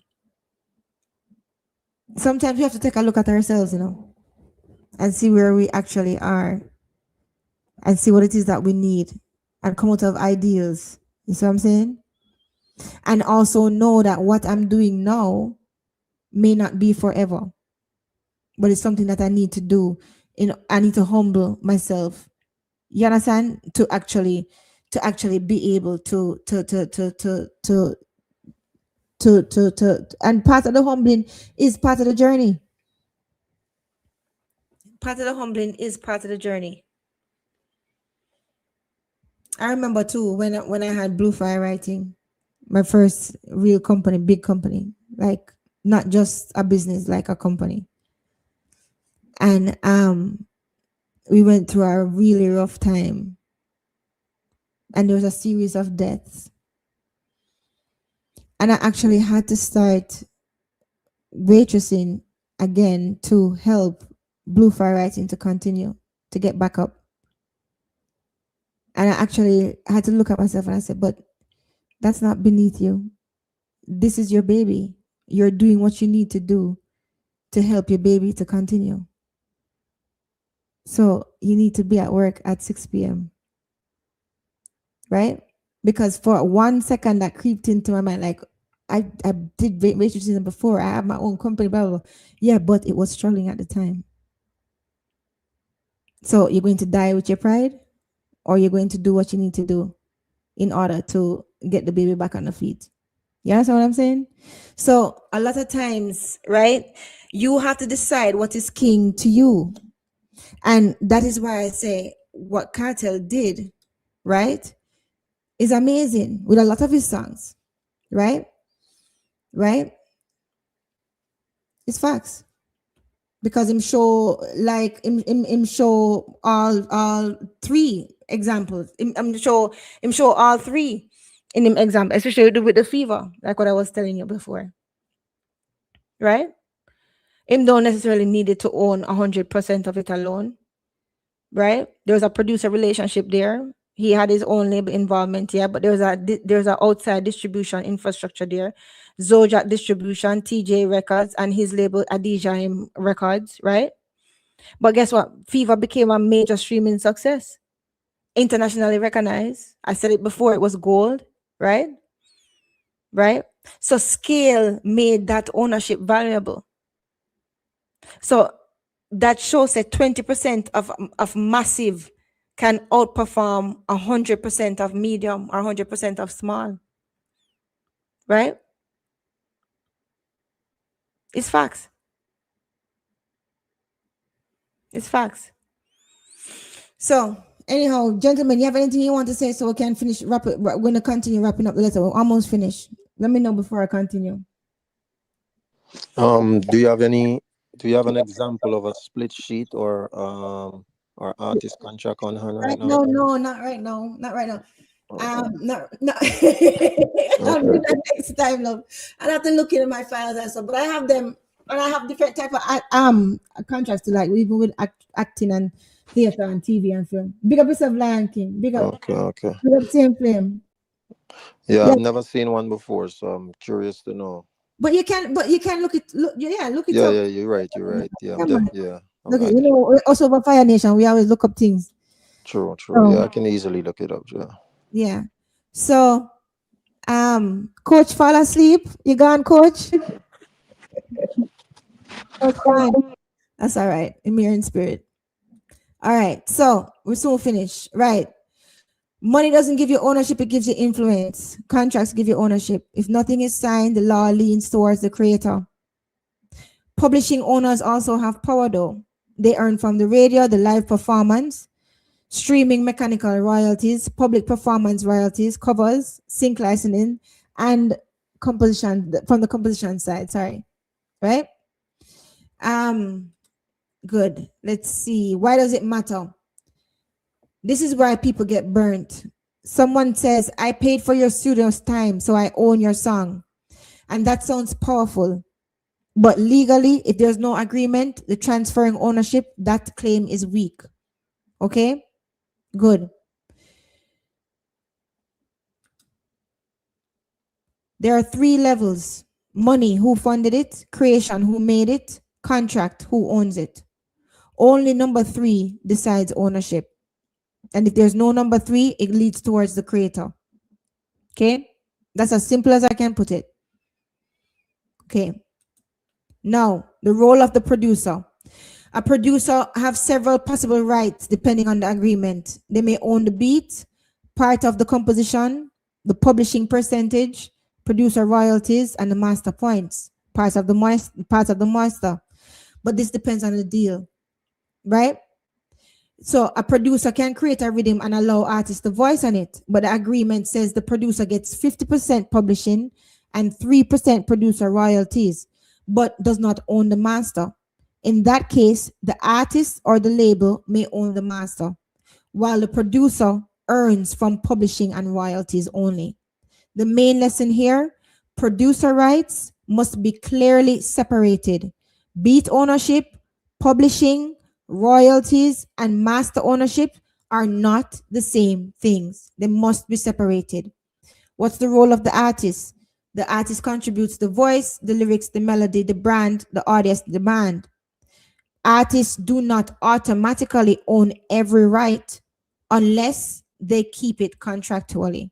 Example, an artist signs to a label. We said this before. Them sign over them rights, them sign to a label most times. The artist performs the song and may write it, but the label agreement says the label owns the master. The artist may still receive royalties and publishing, but not master ownership. The main lesson: artists create value, but the contracts decide how much of that value they actually keep. Artists need to wise up. Role of the manager and investor, right? A manager and investor, they often confuse funding with ownership. A manager may be entitled to commission. An investor may be entitled to repayment or profit share, but neither automatically owns the master unless the agreement says so. Example, an investor pays for studio and video. The deal says investor recoups first 50% of revenue until paid back. That is not the same thing as owning the master. The main lesson: repayment rights and ownership rights are completely different. Hi, Renee Live. Big up yourself. Big up yourself, state. Big up. Big up Lion King South. Big up. Big up. Right? So the role of the label. Labels often own masters because their contracts say they do. Right? They usually provide recording budget, marketing, distribution, radio support, playlist pitching, PR, and the legal infrastructure. But the key is not that they're paid. The key is that the artist signed the agreement, giving the label the ownership and control. Example, the label spends $100,000 on a project. The contract says all masters recorded during the term belong to the label. The label owns the masters because of the contract, not because of the payments alone, right? Not because of that. Label owns masters because they combine funding with contracts. The work for hire agreements, we talked about that. Example, a vocalist signs a work for hire agreement for $500. They record her vocals. The agreement says all rights belong to the company. The vocalist may have no ownership in the master. Main lesson, work for hire language can remove ownership before the creator even realizes that they had any. You have to be careful of work for hire languages because there's a lot of work for hire language that fly over people's head when they don't know that they're actually being a work for hire. If you're going to be a work for hire, do it on your own accord, right? Sometimes it's easier because you don't bother with the paperwork and you don't want the strings attached and you don't want any, conflict if something bigger come up. But make sure you know that you're a work for hire, right? Sometimes there's hidden language in some of these contracts that makes you a work for hire without you even knowing. Big up yourself, Melio Sounds. Big up yourself, right? So these are 5 ways that artists accidentally give away their masters. These are traps, people. And most people don't even realize that they've signed them. Okay? Work for hire clauses. This is the silent killer. You might sign something that says, this recording is a work made for hire. That's clear. What that really means, you created it, but legally, you never owned it. Ownership goes directly to the label, the producer, or the company. You skip ownership completely. Number 2, producer owns the session. If producer says, voice on my rhythm, the hidden reality, you're recording under their production umbrella. If terms aren't clear, the producer may own the master, or co-own it, or control the distribution. Especially dangerous in our rhythm culture, right? Where multiple artists jump on one beat. Okay? Recoupable investment deals. If someone says, oh yeah, man, I'll fund everything, your studio, your video, your promo, sounds good, right? But the contract says they own the master until they recoup. And sometimes it says they own the master even after. You traded ownership for upfront money. That's what you did. Okay? Recoupable investment. Look for these things. Get your own lawyer. Okay? Listen, I don't want to hear any foolishness about, oh, it's expensive to get a lawyer. Fine. You have to invest in it. You want to invest. You invested so this much. Did you not? Get your own lawyer. Let them read through what them present to you. Okay? And sign before. Know who getting what before you go and touch a mic. Touch a pen before you touch a mic. Okay? Or a TV screen, a camera, whatever. Good. Uploading through someone else's account. You let a friend, a manager, a label, or a distributor upload your music through their account. What's the result of that? They are recognized as the master owner by platforms like Spotify and YouTube. Why? Control follows the account, not your voice. Verbal agreement. Oh, we'll split it later. The classic, don't worry, we'll figure it out. No. Listen to me. If it's not on paper, it don't exist. No paperwork equals to ownership defaults to whoever can prove control or authorship. When money comes in, people, friendships end. All right? The mistake most artists make, they think, oh, I didn't pay, so I don't own it. Wrong. You're wrong. You're giving away your rights. Or he paid for everything, so he owns it. Also wrong. The real power move, my Jamaican people, if you're creating music, always define who owns the master, who gets what percentage, who controls the distribution before recording. Verbal agreements are dangerous. I don't believe in them. Okay? Common dangerous phrases you must look out for these fast talkers. We'll split it later. Just voice it and we'll sort it out. Don't worry, man. I'll take care of you. We're family. This is just for exposure, especially this one. Listen, a song goes viral. The producer says they were promised master ownership. The artist says the producer only gave the beat. There's no paperwork. Guess what happened now? The revenue is frozen. The relationships collapse. And the song's momentum suffers. The song don't go anywhere. What's the lesson from that? Unclear agreements destroy money when the song becomes valuable. So guess what you need to do, Gaza Nation and Fire Nation? You need to protect your assets before they become valuable. That's with everything.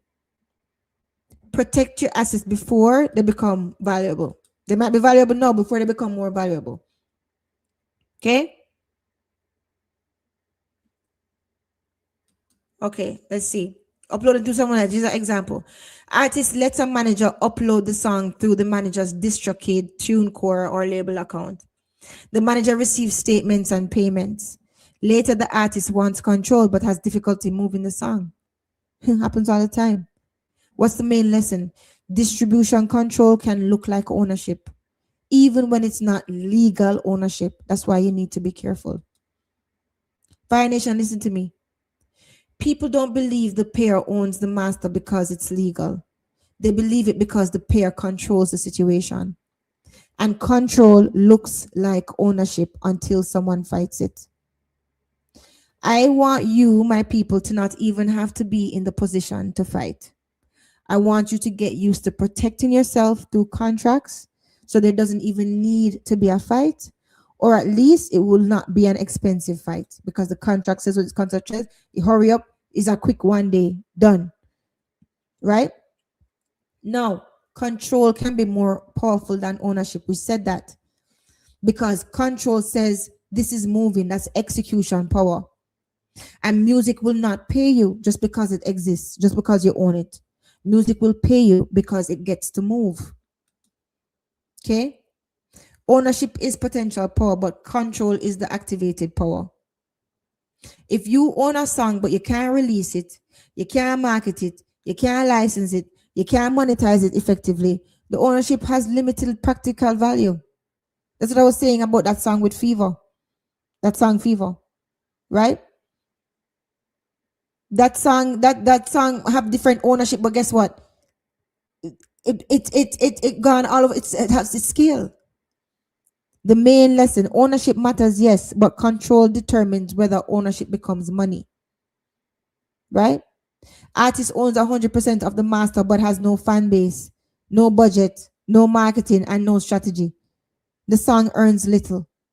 Another artist owns 20% of a global record and earns far more because the song moves at scale.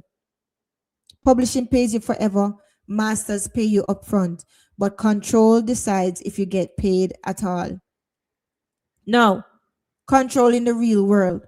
Publishing, long-term income, and authorship value is best for long-term royalties, best for legacy, best for the songwriter's wealth, and for catalog value. Big up yourself, Capital Mindset Journey. Big up, big up, big up. Good to see you. Right? Now, control, that's real world execution, master recording, recording revenue, and licensing power is best for streaming income, sales, the master side sync, catalog sales value, right? Control, execution, and movement. Best for release timing, platform access, marketing, audience growth, monetization strategy. What's the main lesson here? Publishing pays over time. Masters monetize the recording. The control decides how far the song will be able to travel.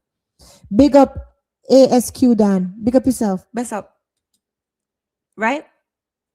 Think with me here, Jamaican people. 100% of small versus 20% of massive. Right? Example using rough streaming math. 100% of 10,000 streams may only generate a small amount. but 20% of 100 million streams can generate life-changing money, right? But it is not always only about streaming. A massive song can also create bigger bookings for you, brand deals for you, media attention, leverage for future deals, new fans, stronger catalog value. So, what's the main lesson here? Scale multiplies money faster than ownership percentage many times.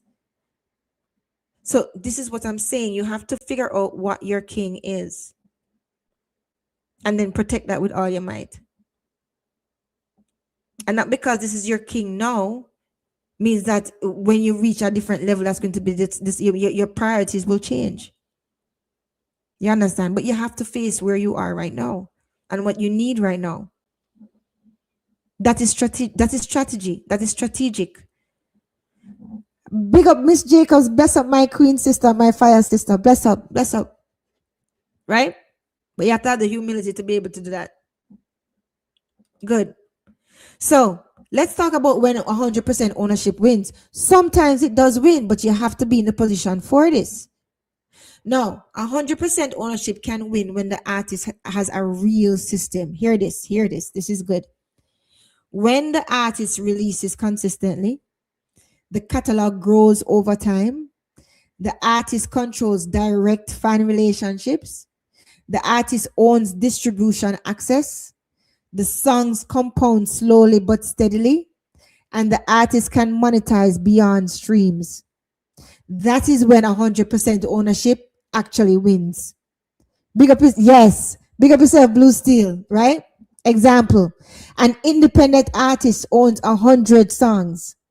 None are huge individually, but together they produce steady monthly income because the artist owns everything. The catalog then becomes a long-term asset. Do you see the difference there? You gentlemen see the difference, Mr. Gaza and UTG coach? Coach? And Mr. Gaza, are you sleeping? No, no, I'm still here. But you see what we're saying here, how 100% ownership can actually help Right. with this catalog, right? Uh-huh. The main lesson, one own song is a product, but an own catalog is an asset system. It actually works for you as a system. Now let's dive deep into when a smaller percentage win. Right. So now a smaller percentage can win when the song has massive reach, like what I was saying, right, with Fever, right? If an artist owns only 20% of a song, but that song reaches 100 million streams, it gets sync placements, right? It boosts bookings, it raises that artist's profile. Even with less ownership, that artist will benefit more overall because the song creates scale. What's the main lesson here? A smaller percentage of something moving can outperform full ownership of something that is stagnant. So you have to be able to look with honest eyes at what it is that you have. Right? That's What's the saying? Half a melon is more than a whole grape, or yeah, something like or that. something so. Something like that. I can't remember. But you get the point. I get it right? Right? I needed that laugh. That's funny. You know, maybe like I drink up for that one. That's funny. Yeah, man. But you see, so people, so this is what I'm saying, Mr. Gaza. That I keep on hearing these blanket statements. And I'm like, how can it work 100% of the time when you're talking about different types of songs and different songs that was able to scale different ways. You see what I'm saying? Yeah. So you can't say 100% ownership is good for everybody because some people are nobodies. They have 100% of something and just get cobweb. It's facts. Yeah. You see what I'm saying? But Cartel have a good strategy with the way how his songs just worked for him. The way how it worked out. You understand what I mean? Yeah. And he has a lot of control. You see what I'm saying? And his songs have organic reach. See? So he followed that. So the real formula is ownership percentage, scale, and control. That's where the real money is. When all three of them work together, Mr. Gaza, it's fantastic. Because if the ownership is high, but the scale is low, the income stays low. Uh-huh. If the scale is high, but the ownership is low, the income may still be strong. Because Uh-huh. right? But if the ownership and scale are high, but control is weak, the money can be delayed because they can block you, or it can be blocked or redirected, right? Uh-huh. Like what we were talking before, like who has control. So the main lesson is you need ownership, you need scale, and you need control. You need all of them working together, right? Right. Yeah, go ahead, go ahead. No, I'm saying right. The more of each, the better off you are. Right, right. But I don't want to oversimplify ownership because yes, it's powerful, but ownership is not magic. People think that ownership is magic. Oh, own it, all your man, own your man. Ownership is an asset. And an asset only becomes valuable when it is activated or when it's monetized or when it's protected and when it's moved through the right channels. So if you have 100% ownership of a song that nobody hears, right? That might feel empowering to you. Yes, I own 100% of my song, but financially, it may not move your life forward. That's what I'm saying. Like, we have to get practical. What's important to you right now? If owning the songs is 100% important to you, where you're gonna turn down opportunities to help your thing scale, right? Then don't ball about the money. You understand what I'm saying? You see what I'm saying? So people have to get, and that's why I love clarity, Mr. Gaza. I'm very clear. I'm always clear. Sometimes too clear, run away people because of how clear I am, right? Yeah. But it's facts. Clarity is better. We deal with things up front right now. You know what I mean? So that we can actually relax after. You understand? Right. Be clear. You have to know what it is that is important to you. What is your king? You can't be protecting everything the same way at the same time. Cannot. You'll always lose and you'll always be tired. Right? So meanwhile, let's go back. So meanwhile, 20% of a global record can open doors. It can create royalties, raise your booking fees. It will actually build your credibility with scale and put your name into rooms that you couldn't enter before. So the deeper question, my people, Fire Nation, is not how much do I own? The deeper question is how far can this go? If it can't go nowhere past the airport with you alone, owning 100%, and you can own 50% of it, and it can take it worldwide, and you need the money and you want the exposure, then you need to put away your pride and maybe not own 100% of this one. You understand what I'm saying? But you need to figure out what king is for you on your board with everything. Yeah. You probably talk about this all the time. In your entrepreneurship classes. It reminds me of having investors. Mm-hmm. If you have a startup or a small business or something, right? Mm-hmm. Taking outside money from investors can catapult you to a different level that Mm-hmm. you probably can't get on your own.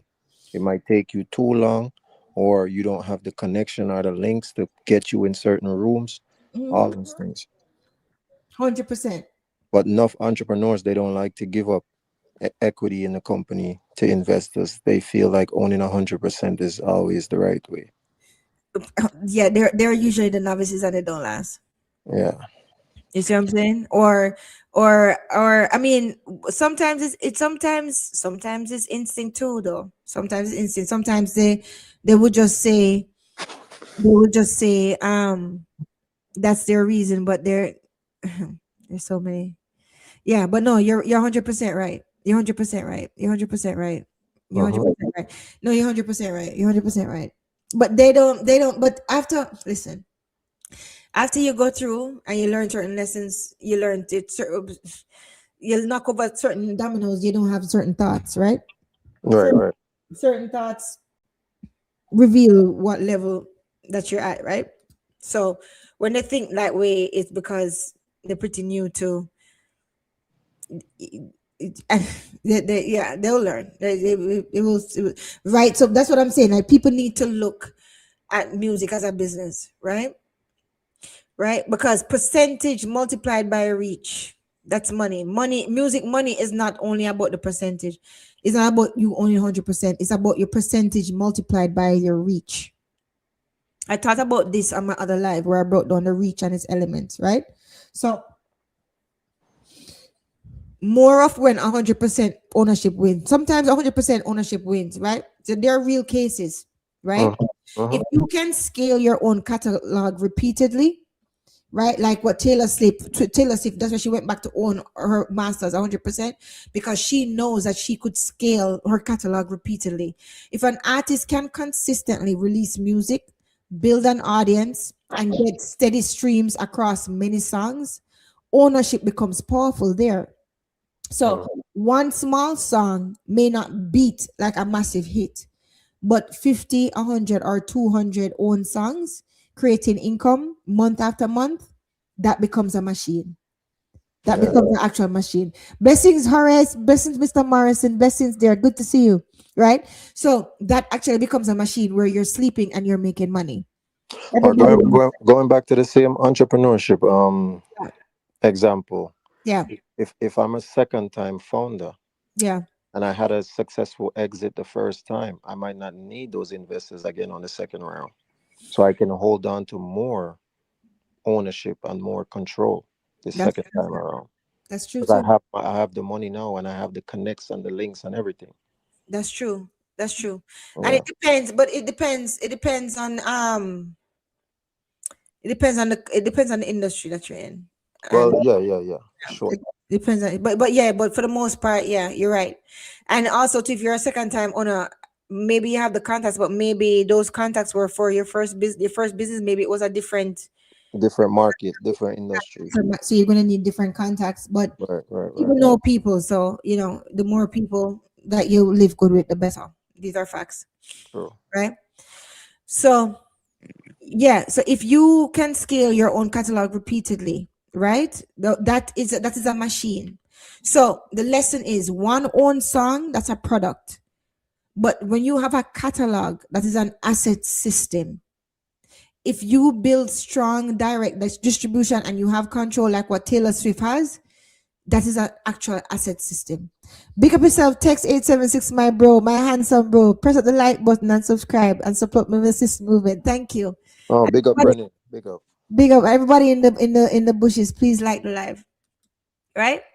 So ownership wins when the artist does not only own the music but also controls the pathway to the audience. You see what I'm saying? So in other words, once you can scale it, fine, own it. Own it fully then. If you can scale it, you can market it, you have the strong fan base, then fine. Go right ahead and own it 100%. But if scaling depends on someone else having part ownership, brother, it's better 10% of 100 million than 100% of nothing. These are facts. Okay? Let's Hmm. continue. You have to just put it pride away and understand what is king to you on your board. Now, this means you know how to release, you know how to market it, you know how to build the community, you know how to drive the traffic, you know how to turn listeners into fans. Cartel does this very well. He does all of that very well. Bless up, Scara. It's been a while since I catch your live. I know you've been treating me very bad. You've been treating me bad. Big up DJ Moisel. Big up, big up. You've been treating me bad, Scara. But that's all right. No problem. You're forgiven. So, because ownership without distribution is like owning a store on a road that nobody travels, Mr. Gaza. What's the point? You have a nice candy store on a road that nobody comes down. But right, and you can say, yes, I own this candy shop. Great, good for you. Wonderful. What I get you, right? So, but ownership plus direct access to fans, that is power. So that is why an independent artist with a loyal audience, right? Vibes Cartel can sometimes earn more than a signed artist with bigger numbers but weak ownership. These are facts. I'm just a messenger.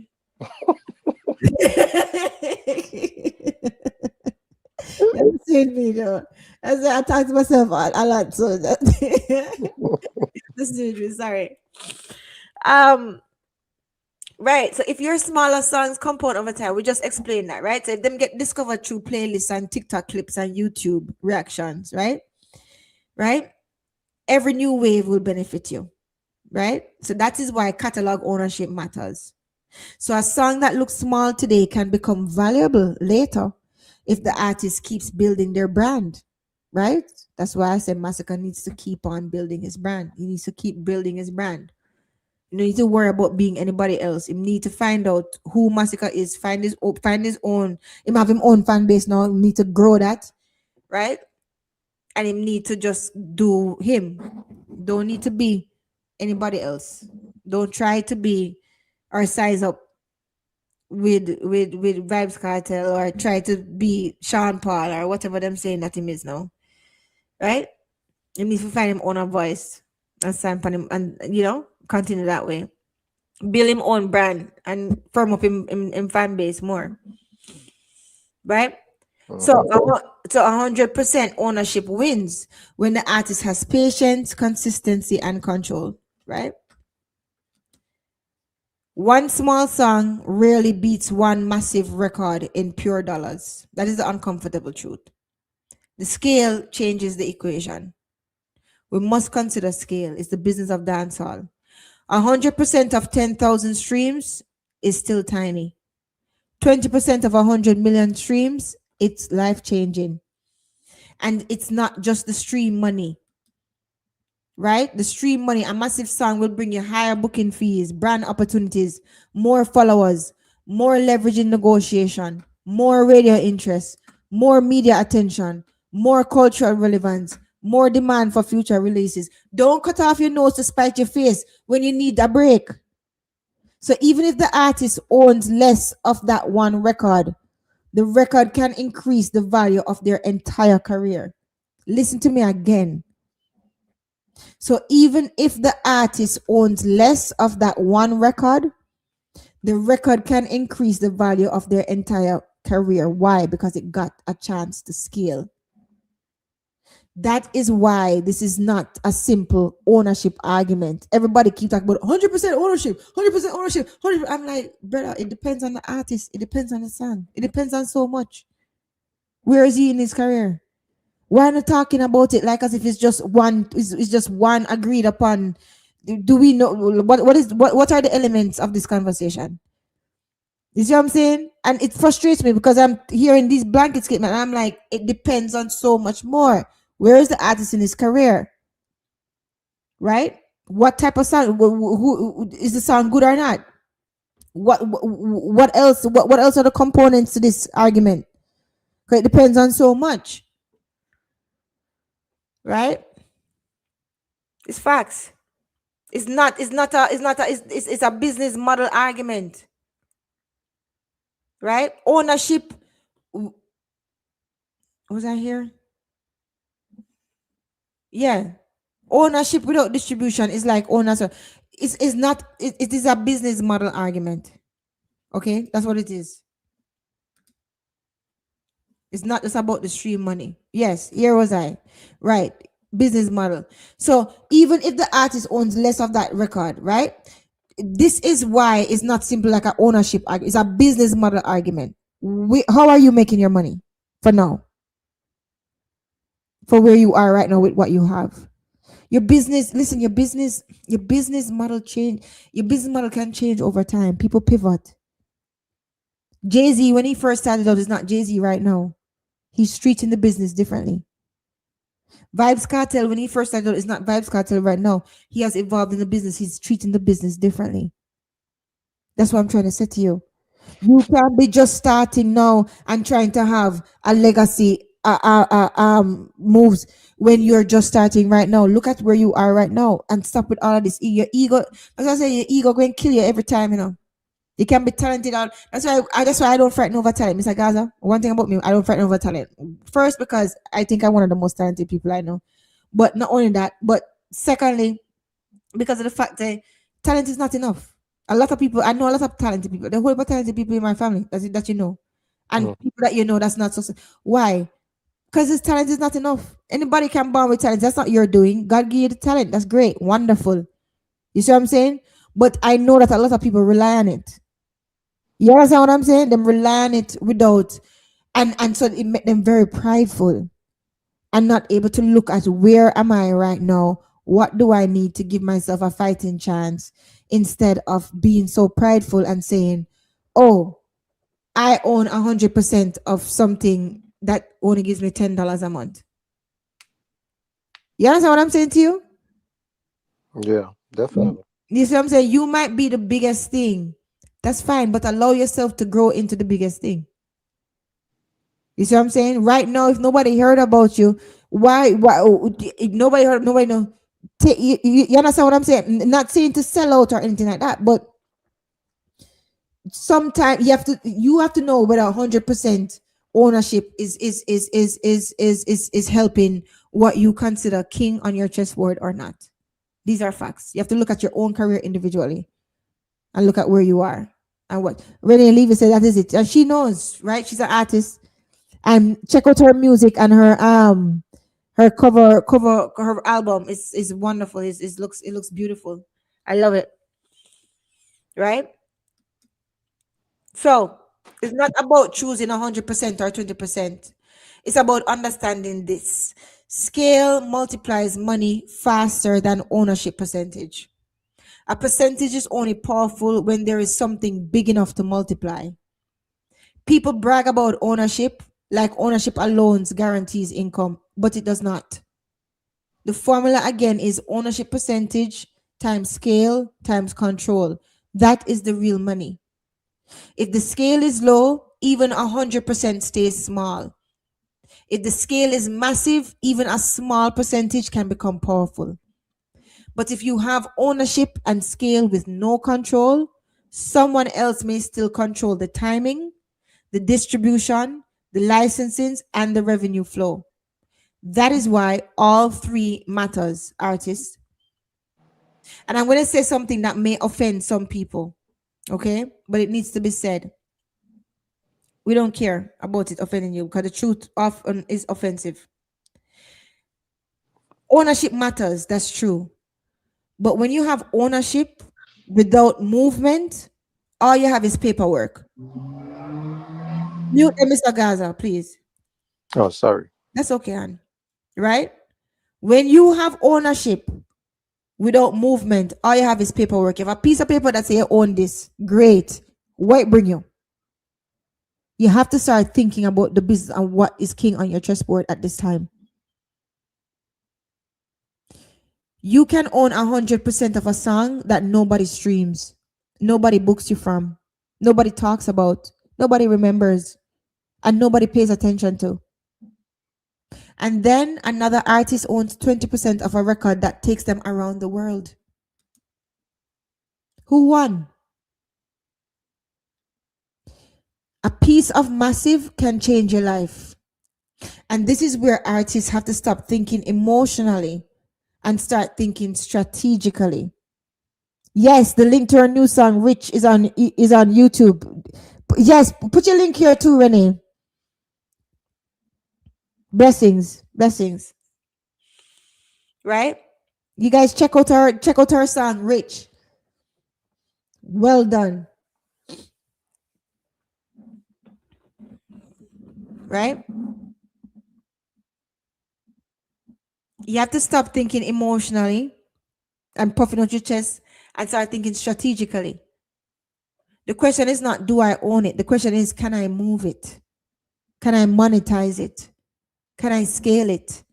Can I control what happens next? Right? Because in music, ownership gives you the asset. Yes, fine. But scale gives that asset the value. What's the point of you having an asset which with very low value? You need the scale to give it value. Control turns that value into money. I'm going to say that again, and I want you to think about what I'm saying, please. In music, ownership gives you the asset. Fine. You can go to court if you have the money, more than likely you don't, to say it's yours. Great. Scale gives that asset the value, and control turns that value into money. That is why what Vibes Cartel did is so phenomenal, because he didn't have the help of a label to help him to scale, but yet still he was able to have a lot of control and turn what he owns into value. You see what I'm saying? Scale gives your stuff value. And if you don't have a machine helping you get that scale and get that value, and it's organic, that's a different level. Good night, Orlando Fairweather, Mr. Fairweather. Blessings. Here is the dangerous truth. Some artists fight hard to win 100% of the music. Oh, I need 100%, I need 100%.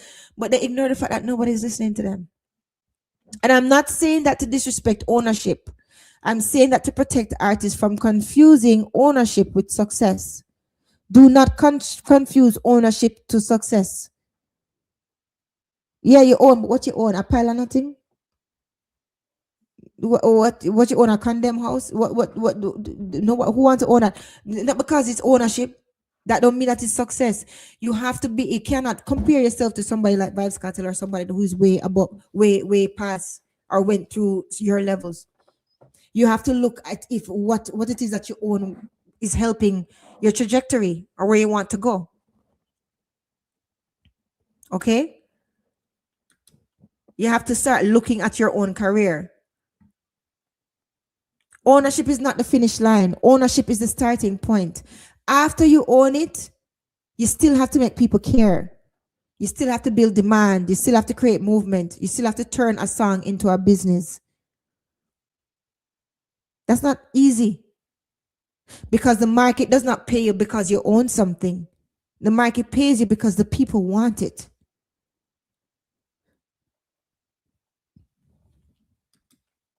Here's a quiz for you. Own 100% of a song with 10,000 streams, or 20% of a song with 100 million streams. Let's talk about it. Short answer: 20% of a 100 million stream song. That's usually far more lucrative than 100% of a 10,000 stream song. These are facts. Let's do some simple streaming math. So the typical blended payout across the platforms is about 0.003 to 0.005 per stream, right? That varies by country, varies by the user type, etc. Right? So here's scenario A. We have 100%, okay, of 10,000 streams. That's 10,000 times 0.004 equals $40. You keep 100% of that. You keep $40 total. Great. Good. Now, scenario B. Here's a blended payout, right? Usually you have 0.003 to 0.005 per stream. Again, varies by country. Scenario B. 20% of 100 million streams. 100 million streams times 0.004. That's 400,000 total gross. Your 20% of that is 80,000. What's the fire takeaway here? $40 versus 80,000. That's not a debate, people. That's scale versus ownership illusion. That's breaking that illusion right there. It depends on what's king to you at this time, and depends on what would be best for that song. Okay? So you can't treat it like a bag, like a blanket statement. It's better to own everything. No, it's not. It depends on what type of artist you are, what kind of catalog you have, where you are in your career, all of that. What you need right now. So, Miss All Julia, depends. Yes, yes, dear. Sorry, I was on a no rant. Yeah, worries. Me there when I listen you cook man, but you don't know you have to interject like a while yeah, so my yeah. time, you know? Yeah, sorry. So for Go ahead. everyone we are listening, you don't know where they are going to teach the music and the industry and everything. Yeah. So if an artist, so basically if an artist is signed to a label, because that's a question of just basically enlighten. Yeah. So I could be playing devil's advocate with the question that I'm asking, but not really. But yeah, let's see. Okay. Um, an artist signed to a label, majority of the time, most of these artists they don't know how the streaming platforms actually work. They Mm. may know only from this doing shows and like the sales of the music, yeah. Mm-hmm. But also, if the music is being produced by the label, it depends on the contract that they sign, and most times I think with most label, you can correct me if I'm wrong, they have 100% of the royalty, correct? The masters. The masters, sorry, the masters. Hmm. Yeah. So is it possible that if an artist is signed, that the label can say, okay, we have a Spotify account, we have a iTunes account, whatever, which one of those, Tidal, YouTube. Is it possible that they can say, okay, here what? We own the masters, so we're gonna let you have these streaming channels. Or most label won't do that because they know the benefit in the long run, how much streaming can beneficial to an artist or to a company. So it just depends on the contract basically, correct? Yeah, it depends on the contract, and it depends on the. I mean, and depends on how fond they are of the artist. Listen, there. Let me tell you something in the entertainment industry too.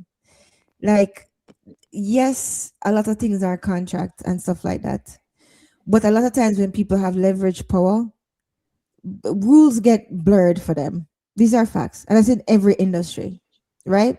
Yeah. I'm pretty sure if Celine Dion back in her day, her heyday, if she wanted something, right, and Renee agreed to it, they would blur something or allow something. So yes, sometimes things can be blurred depending on how important you are to that label. But yes, usually, definitely, when you sign to a label, you sign away your master's rights and And stuff I like say that. and I say that to say this. That's just to show you Yeah. that I think what happened nowadays, Mm-hmm. I think label or executives Mm-hmm. are understanding. I don't really like use label because label kind of is more of a wide forum, right? Yeah. I feel like executives that are working within these labels Mm-hmm. are starting to realize that artists nowadays have more advisor and overlooker coming in than before. Yeah. You understand what do you Because get of what I'm the- saying? I think so. Say it again. Let me see. Let Okay. me make sure. Yeah. So Yeah. I think when a label see an artist that say he'd get a break and they see that one artist that has that one song and he's independent and they want to like get his attention, or maybe they don't have that song and they want to sign that artist, they know that this artist might be a little bit more have more information on how the music industry work. So Mhm. the little things that they used to work, they used to use against Mariah Carey, the Britney Spears, and all those artists. They want those executives know that these person that they're going to sign, Yeah.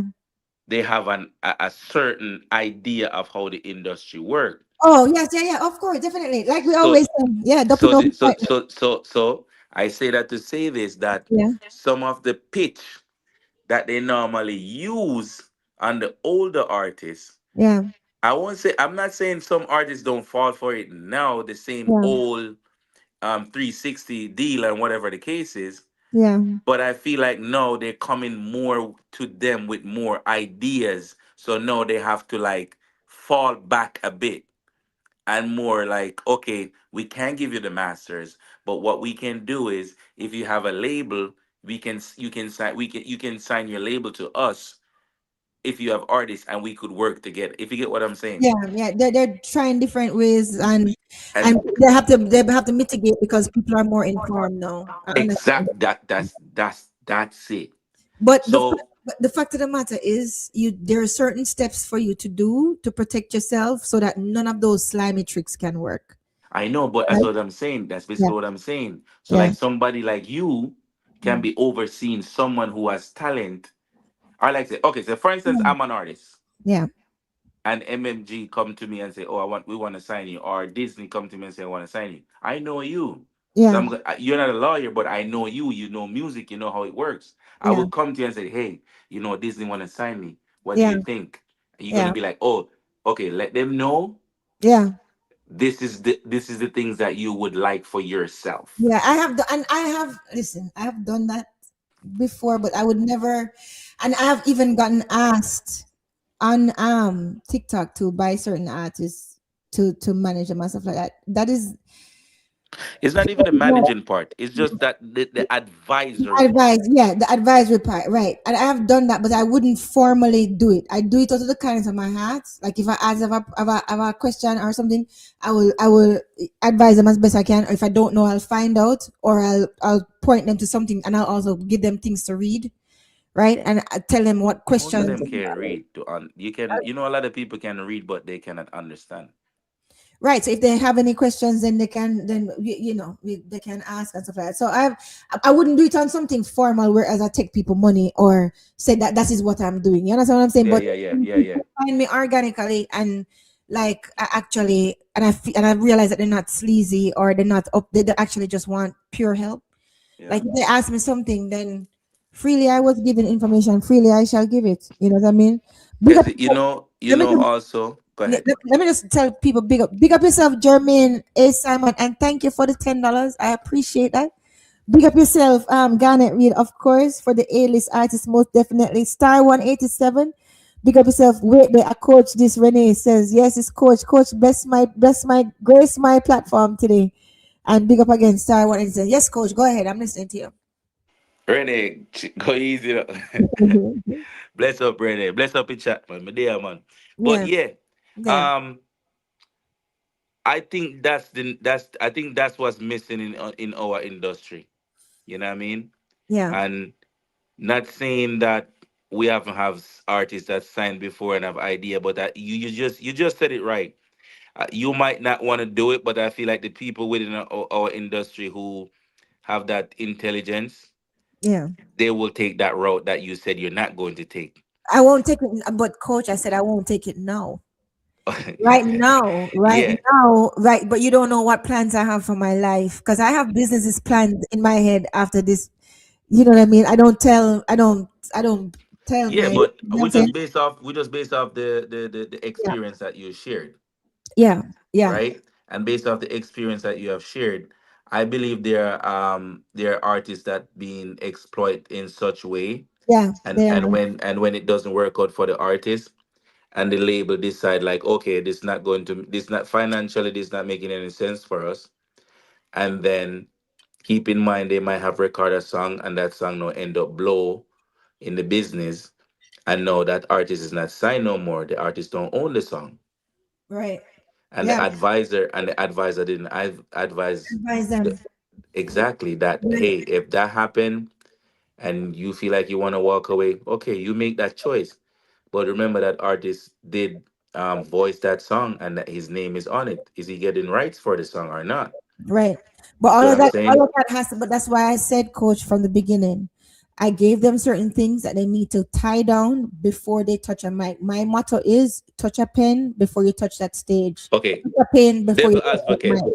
Based off what you said, devil Right. advocate. What if the label said, okay, is it okay if we give you 10 million and give you, and that 10 million know that the artist is gonna be signed for is like a upfront just for you, and we own the masters and everything, and then that song blow up. No, no, coach, that is a trap. Because first of all, you sign your you sign your masters, right, when you sign the label deal. First of all, most of the times, Mm-hmm. right? So it's not per song, right? Mm-hmm. Mm-hmm. And secondly, don't ever feel forced into something. And whenever a label gives you money up front, you're going to pay it back. You are going to Yeah, pay I it know back. that. But what if the label dropped you? You still have to pay. You think you don't owe them their money? Yeah, but they own the masters to continue to make Well, money off the streams and well, everything. if it's for what? If you only created one song there, I mean, who knows what else? That's complicated. That's a lot of Yeah, other yeah, moving parts, right? yeah, yeah. In that, right? Different songs. Are big up. I just he said first time listener. Okay, blessings. You're welcome here. Blessings, right? So And chat, remember me just have play devil advocate, you know. no, that's okay. No, listen, that is fine, but Yeah. it have to. You understand? Like the devil's advocate is not a problem, but I'm just trying to show poke holes where I'm poking holes in the bag, right? Because artists can definitely get trapped within those things, yeah. Because as I said, I listen a lot of interviews, I listen a lot Yeah, of artists, yeah. yeah. And sometimes when me I listen to some of them artists and them I speak, me I say, bro, but you didn't know what you signed. But then as you listen more and more, they had advisor. So basically, the advisor maybe we get like a funds on the law to get them to sign, and not knowing like, oh, this is a potential is there. You get what I'm saying? But coach, this is what I said to you. Yeah. This is what I said to everybody from before. First of all, hold on. Big up Real Meds Undisputed. Big up, big up. What I said to everybody was you need to get your own understanding and you need to get your own lawyer. A lot of do not take any lawyer that the label or whoever you're signing with suggest. Do not take anybody that they know. Go in your own. Nobody, no friend, no nothing, no nobody that them hook you up with. Go and find your own separate person, right? Do your own due diligence, right? Make sure that there's no conflict of interest, okay? And ask to be advised. And have a clear understanding of what it is. If the person cannot explain things to you, like like you're a 8-year old, the person does not understand it properly. These are facts. I can anything that any. That's why people said that certain people good with teaching. Once we understand something, we can break it down and make it very very simple because you understand the principles of it, right? So whoever you're working with, they need to take a vested interest in you understanding, right? So you have to take some responsibility for your own career. And this is what I did not, and I swear to God, coach, I'm going to tell you this. And I swear to God, like, oh my God, I was not trying to be harsh to this performer at all. I was not trying to be harsh to him at all. But I was giving him a reality. And I was explaining certain things to him, like the split sheet, and I was explaining to him the money and everything. I said to him, listen to me. And he said, "Oh, I don't business with that. Oh, I'm there. I bring the talent, man. I'm the face, and I bring it. And I'm this." I said to him, "Okay, you see, let me tell you something. If you don't take the time to actually understand these parts of your career, you are not in the music business. You're in the performance business." And he was like, "What do you mean by that?" I said, "No, because what you just expressed to me is that you just show up to perform and to look pretty and you're the face. But you need to understand how the rest of it is affecting your money. If not, you are not in the music business at all. Because the music business have all of these moving parts, including the performance. You are in the performance business. That's what you are. That's what you're in. Right?" And then afterwards, he called me back and he's like, "I understand what you're saying." I was like, "Yeah, so we need to get over this whole I'm wonderful thing. Great, you're wonderful, you're great. That's great. We need to understand what is actually working for you right now, what's not working for you. You understand?" And afterwards, luckily, he's one of those people who, was able to realize that I listen. It's not going to feed me or famine me whether you sink or swim. You understand? So whatever I'm telling you is because first of all, you asked me, and secondly, I want to see you succeed. So I'm telling you the truth. These other people, they're not telling you the truth. You need to pay. That's why I said to you, it's important for you to pay people instead of having all of these people around you who believe in your talent from university, right? Have people to pay you. Those are the people that you will be able to trust because you need to be able to trust them to tell you this is not working. Sorry, have people that you pay. You see what I'm saying? Those are the people that you'll be able to trust. You pay people so that you can trust their opinion. You need to put some money instead of you putting money in your look and a different whatever what you're buying or another film shoot. You need to put some money into the people that you have around you. You need to start paying some people because those are going to be the people that you're able to actual trust because it's going to be their job to be able to make things work and tell you why things won't work because their job is on the line. You see what I'm saying? So you need to stop having all of these people around you that you're not paying that wouldn't don't mind just telling you that you're doing a great job. All these yes people. You understand what I'm saying? So sometimes you just need to talk to people. Some people are able to see and them folly ground, but some people them have to learn the hard way. And some people you realize that they're very talented, but because of their ego, you know, Perfect example, right? yeah.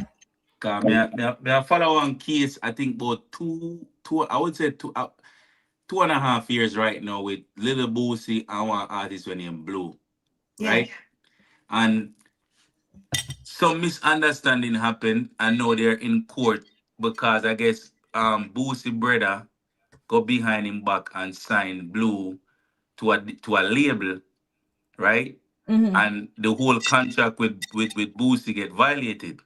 So now Boosie has sue him brother for the contract with the label. And Blue is now $4.5 million in debt. Mm-hmm. When Boosie I say, oh, him could have just settle. And him not have to be that much because him lawyer fee so far at 300 almost 25,000. Mm-hmm. So I'm saying like, bro, how you as an artist going to let someone backdoor with you who's a family member of the person who you originally signed with, make you go sign with a label and expect say, oh, everything was gonna be fine.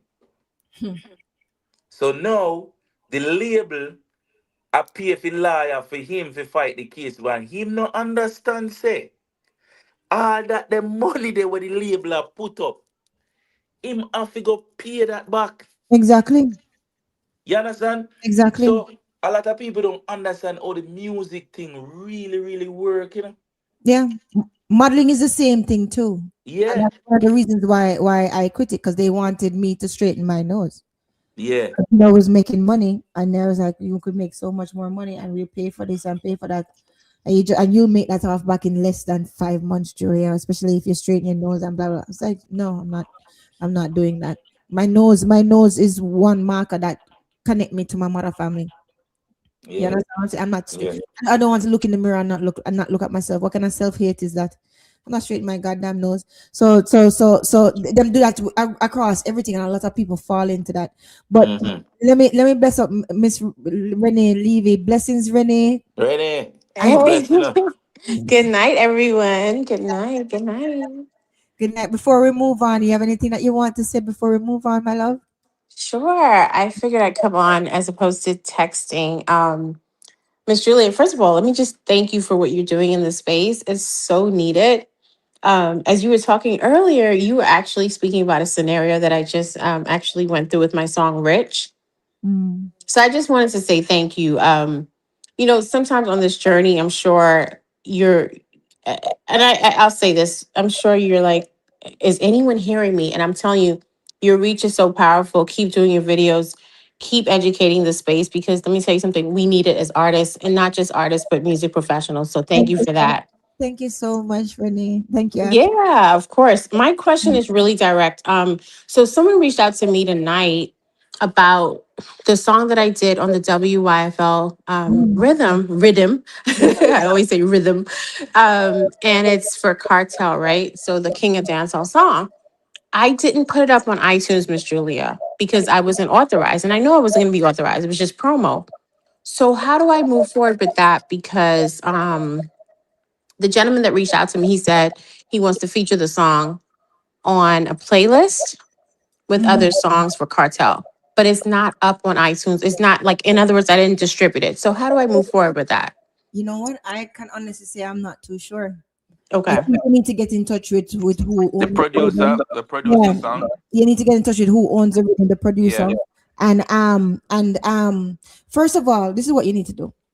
Whoever it is that whoever it is that wanted anything for you from you, the first contact, what he needs to do is he needs to write you a letter of intent Okay. telling you what he needs, right? And he needs to email it to you with the date, or telling you what he wants, what he intends to do with it, with the song, how he sees it beneficial to you and to him, right? What's the purpose of reaching out, right? That letter of intent needs to be signed, dated, right?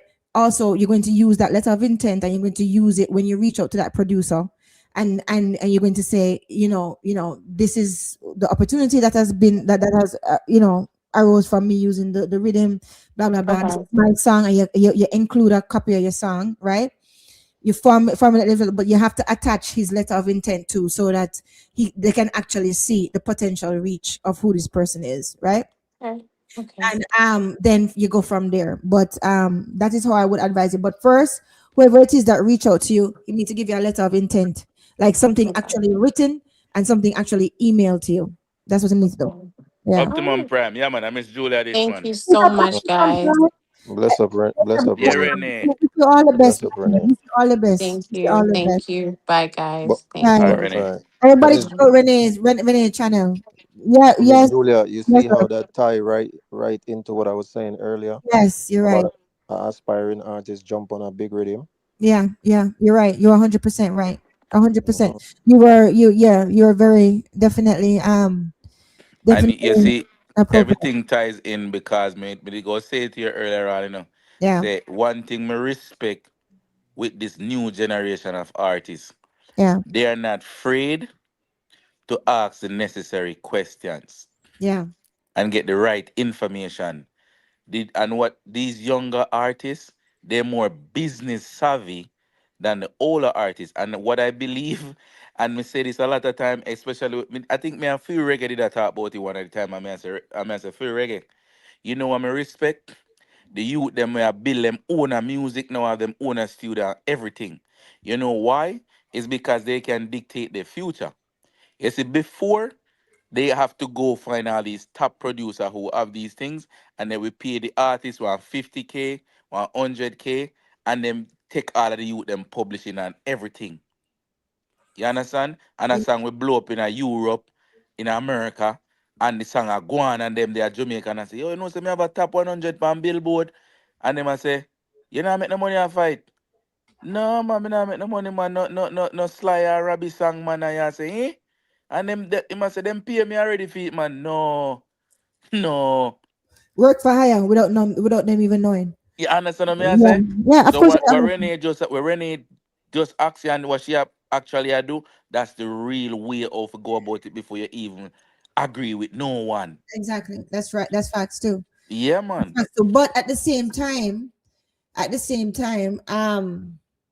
hold on. Say what you said a while ago before, like when you just started. What did you start out with?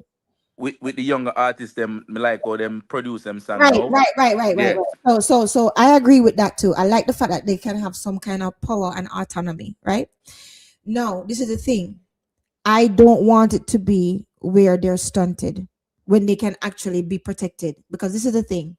It's good that they can do it. Technology has afforded that, where they can have them beat makers and all that stuff. However, there is talent when it comes down to production, and I don't want them to not use or be exposed to people who actually are them actual work is to be a producer. You see what I'm saying? Because sometimes it affect them quality of music. Because sometimes them talented, them have a good song, good lyrics, but you can hear the production quality is terrible, right? And it's because a lot of times them doing it themselves. So even though they can do it, and even though them learning more about it, which is a part of the art form, I really do like that. That's great. But I would hate for a song to suffer because an artist wasn't focused on what he does best, which is delivery of the music, and not leave the pants to the tailor. You see what I'm saying? Like me, I will put my pants to the tailor because the tailor is the person that fix pants. You see what I'm saying? So yes, a lot of this thing came out of historically how the producers treated the artists, right? And what gone bad a morning is terrible to it's hard to go good in the evening. I understand that, right? But now that what the answer to it is to arm the artists with the information, show them how to protect themselves so that they can work with respect with producers. Them can still use them own equipment if they want. Them can experiment as much as them want, but they don't lock themselves out of something that might be more professional, cleaner, or have a broader palette just because of the fact that them lock themselves into doing it by themselves. You understand what I'm saying? So it's a double edged sword. You understand what I'm saying, Coach? Coach, you here? Are you Yeah, man, gone? me there, man, but we don't cut you off. No, but you understand what I'm saying, though. Yeah, 100%. Yeah. So I'm not saying that you're wrong, Coach. No, me know, man, You but know what I'm we saying, have but this. yeah, It's a the balance. conversation. Right. It's a You understand? conversation. So Do you when understand we what I was say, saying? yeah, you just basically add on to it, basically, you know what I mean? Okay. All right. But Good. as I'm say, like Miss Julie, I have understanding, like Yeah. when we get for understanding, you see that I hate to say the mindset, but it's just facts, yeah. The Yeah. mindset that we have in America and the things that we study and learn about the music business, I just believe in Jamaica, it's only a small percentage of people who know those information. Yeah. But So that's why we're here, though. no, I Coach, get it. I get it. I Coach. get it. We I have get to it. try. We have to try with our people. You know, yeah, If we don't try with our people, coach, who else gonna do it? exactly. And yes, there are things that people in Jamaica have said that I'm in America and me say, oh damn, I never even know that I'm in the America. You Yeah. understand? Yeah. So as always say, is reach. At the end of the day, is reach. Right. And how people share things and how and so on. You get what I'm Yeah. saying? And And it knowing good where for you can are. create content Yeah. and then people can catch it later on as long as you're giving out solid information and solid content. You Right. know? That's right. That's right. But Right. we just having a conversation based off mistake we have seen other artists do Yeah. and upcoming artists with question that they've been asking and Right. not getting any answer and they can't find a solution, Right. you Right. Right. know. Yeah. So No, I understand. You're y- 100%. yeah, so when me I listen most of them, especially like when they might have some little, like when say Vince and Jeffrey, I interview them and Valiant. I always I use Valiant because the things that when me hear him list when me list out from the start time career, the trajectory when me see him continue on, him basically I fulfill all of it. But for somebody who is not a fan of him, for somebody who don't follow the music and love the music, you won't even understand where he's coming from and actually see that he's on the right path. Exactly. You understand what I'm saying? So Exactly. I'm Exactly. not a fan of him, but I'm a fan of the music. So I will listen their interview and I will listen what they're saying and actually follow up and see if them actually follow it. Because he said he was gonna go on a tour, and this was like 2 years ago. And Yeah. he actually doing it now. Yes, it might not be a tour that we would consider a major or a big tour, like maybe 200 people, it may be 500 people, it doesn't matter. Right. Him still a execute Yeah. him goal when him set out in the music industry, and that only I go gain him fans. 100%. You 100%. understand? And also the most important part about it is going to gain him experience. 100%. You understand? And he's So he's growing. He's growing. exactly, exactly. So a lot of people don't understand why he be one of those younger artists who look like he's always have a hit song or have a hot song. It's because he's actually doing the right thing. Yeah. So when we see an artist who have a one song and then him just disappear, it's Yeah. basically he don't have a plan. Yeah. Exactly right. You 100%. understand? So that based off on the few slides we have back, we did that say yo artists them have to know how three slide on it, but Yeah. them have to know how to properly Them have to structure themselves strategize. within the Right. business. And Yeah, strategize and strategize. And not only that, but know what is king for them. But exactly. let me tell you something, coach. You know what's funny? And I've been watching that too with Valiant. Right now, people can't hear it because he's focused, so he's quiet in that way. But you see, when it starts to show, it will be undeniable. So a lot of times the work, like right now he's sticking to the path, right, of what he's supposed to be doing, right? And a lot of people won't hear because unless they follow him or they actually like the music or they want to see his journey, right? But when it starts to pay off, because that's compound interest, it will be undeniable. You understand? So he just have to keep going and keep building Valiant. And that's the humility that he has, that I'm saying that a lot of the artists don't, them not seeing where they are. You understand what I'm saying? You know, when country people say you get too big for your britches or you smell your arm and think it's sham. Yeah, Or you smell your crutches and think it's sausage. We gotta used to say that. But yeah, you understand? So yeah, it's like, you have to know where you are, buddy. You can't be trying to size up with certain with people when you need to be building your catalog and building your brand. You understand? Build you. yeah, You're not ready for certain things yet. You have the potential, but build yourself, right? Yeah. Nobody's not trying to kill you, but at the same time, if you don't learn, you're going to feel. If you don't hear, you're going to Mm-hmm. feel. That's just facts. All right, Yeah. now let's see. All right, so why it matters bigger than streaming. We soon finish. 100 million stream records. Guess what else it unlocks? Radio and performance royalty. That's publishing. Sync opportunities like films and ads. Booking power. Your show fees that goes up. Brand deals, features, catalog value that can be sold later. So the real value of the $100 million song is often way above the 80K. Remember, we were talking about that a while ago, right? Let me Yeah. check. Remember, I was talking about the difference between 100% of 10,000 streams, right? Mm-hmm. Mm-hmm. And 20% of 100 million streams, 100 million. Yeah. right? For the takeaway is $40 versus 80,000. But the 100 million stream give you more than the 80,000. Some things you can't count in dollars right away, people. That's what I keep telling people. Time. Time. Exactly. Some things you cannot count in dollars right away. Okay. Now, thinking from the other side of the chessboard, there's two sides to the story. Yes, there's some people again that will say, ownership is king, ownership is king. What's their argument? Ownership is long term wealth. You can license, you can sell, you can build a legacy, you can pass it down. No one can legally take your asset. What's their reasoning? Ownership is how you build generational wealth. And I do understand that. Now, side B, control is king. Here's our argument. Control determines visibility. Control determines timing. Control determines monetization. Reasoning. You can own 100% of a song nobody hears and make zero, zilch. Again, my Jamaican people, these are practical deal questions. Please take a picture and share it with people. These are practical deal questions every artist should ask before recording. Before you touch that mic, before you touch that stage, you touch a pen.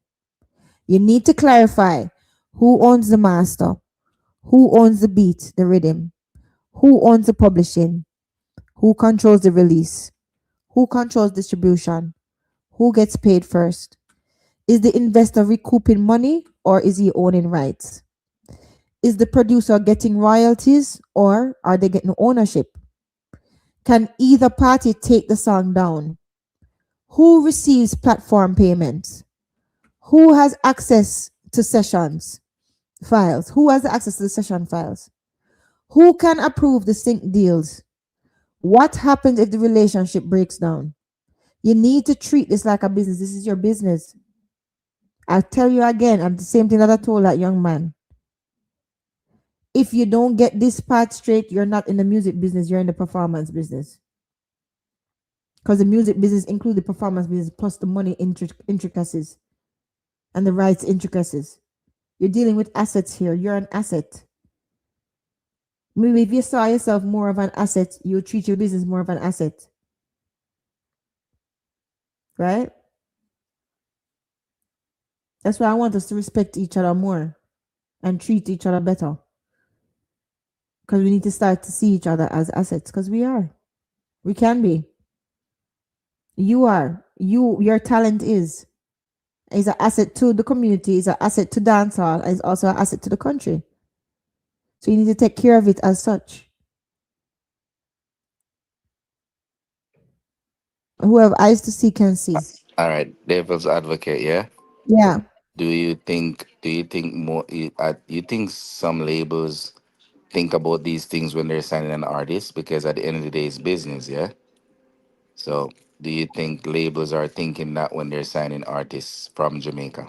Sometimes I wonder what they're thinking because sometimes I wonder if they try to stop our artists, to be honest. And Because, that's where I was going. So, okay. So yeah, me and you and reggae, feel reggae, yeah. kind of view it the way it because me think me Really? away. I thought I Yeah, was the only one. No, honestly, I thought I yeah, was the only one. No, listen, no, no, seriously. I've said it so many times, but I thought I was the only one because I really. always say, I swear to God, listen, Yeah, I said the same thing I as well. wouldn't say Reggae it said like it that. I too, wouldn't and say I'm it like like, that. yeah. I So now wouldn't, you're the third person. So I'm brother. I glad. thought I Oh, was the I don't be only. alone. I know, coach. I thought that's funny because I thought I was the only one because I always said I was like, sometimes I wonder if them signing to slow them down, right? Yeah, because Because especially and not only that, by their but by their fruits you shall know them, and a lot of times when you see the where them career end up, right? man, let me tell you a story. Yeah, got Let me you. tell you a story. Yeah, One of my favorite young artists are Pablo YG. Me talk about this yeah, every time me talk about label. yeah, The man pick up a steam yeah, in the music industry in Jamaica. There. Where everywhere you go, everything, any little thing, even if I just one little interview clip, Pablo YG, and the man find a song where say, rich and rich, me no care who want rich and me. The yeah, song a ring in a Jamaica, tell the man go do a freestyle, and the freestyle pick up a steam in America. Even American podcast and blogger, them say I interview and I say, man, this guy from Jamaica, he's really good. I swear to you, yeah. 2 months after that, me see one song pop up on YouTube with us Diddy and I go, and me see one weed song pop up. When the weed song pop up, Yeah, yeah, I swear to you, when the weed song pop up, me I say, oh, that song on the on him page. Oh, that song are bigger than what it's supposed to be. yeah, yeah, And yeah, it was a good follow-up song, you know. yeah, yeah, When me click on the description and look, yeah. VP release, me say Jesus Christ, in career done. Career done. In career done. I don't know who. Yeah, But then again, you them when I'm associated with sign with VP. So I understand them maybe I tell him say, yo, a back there saying you can, yeah, and the exactly. man go sign to VP. If you don't notice, you don't hear nothing about Pablo Man, YG. them sign them for kill them, man. Yo, man. Oh Then my even God, man. or My even Bex. right, even also I wonder if them and sometimes too. This is the thing. This is the thing. Sometimes too, even if they don't have say a nefarious intent, I'm not going to paint all them like that, right? But let's say they don't have one. The problem for me is how much do you understand dancehall and what works for dancehall? This is a dancehall artist that you're signing, right? How much of them actually understand our music and what works and what does not work? You see what I'm saying? So, how much of signing is you recreating something that was already perfect enough for you to see the potential in it to for it to shine, and it was shining in a Jamaican way, right? So that there's also questions with that, like how far is too far. So there is that. So there's a balance, and that's why it is that when these artists succeed, like Cartel, it's a real big balancing act because one slip them slide. It's facts. Look at what almost happened to Shensia, right? Every time. Hold on, sorry, Miss Julia. Yes, love, got you. Yeah, I'm gonna run now. Okay. Okay, my dear, no problem. Thanks for having me. This was a great No one. worries. Thank you, thank you. Best of business, Mr. Gaza. You're All welcome. right, Up, coach, wake up up, yourself. up, Gaza. That's all right. Uh, Yeah, you see what I'm saying? You remember what almost happened to her and she basically was, you know what I mean? Jamaican people are very forgiving, but you Through know, that same flame. Through that same flame. what I'm saying. Molly Diane Bennett is the most visible and consistent young artist out right now. Yeah, facts, facts, very Yeah. consistent. And Molly Dunn too. Yeah, Mm-hmm. yeah. And I So think both of them are independent. yeah, yeah, right. So the best time to protect a song is before it becomes valuable, and that goes for a lot of assets as well, right? Because it's less money, right? And you want to protect it before anything can go wrong, right? So these are the practical deal questions you need to ask before recording. Clarify all of this. Can either party take down the song? Let me continue. Who receives the platform payments? Who has access to session files? Who can approve the sync deals? And what happens if the relationship breaks down? You need a contingency. You need a plan. Okay. This is the song ecosystem. I want you guys to screenshot this. All right. Publishing versus master versus control. Control. That's the power here. That doesn't mean ownership. Remember, I told you for the beginning of the line, a lot of times control looks like ownership, but it's not. Control, however, is power.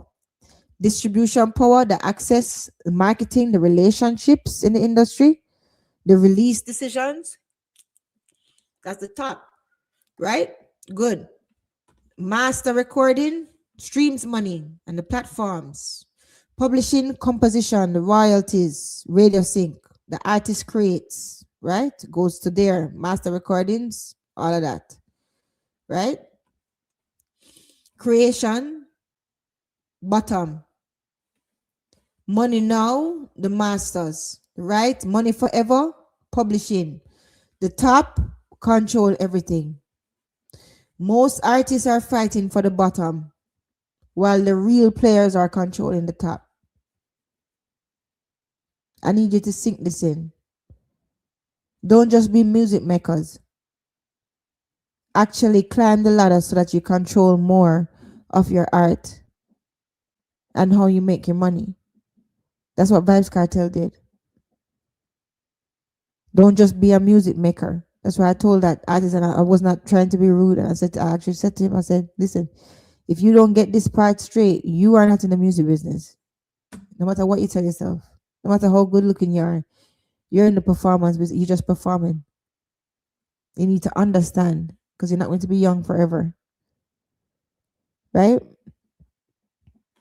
It's sobering and it's humbling, but it's true.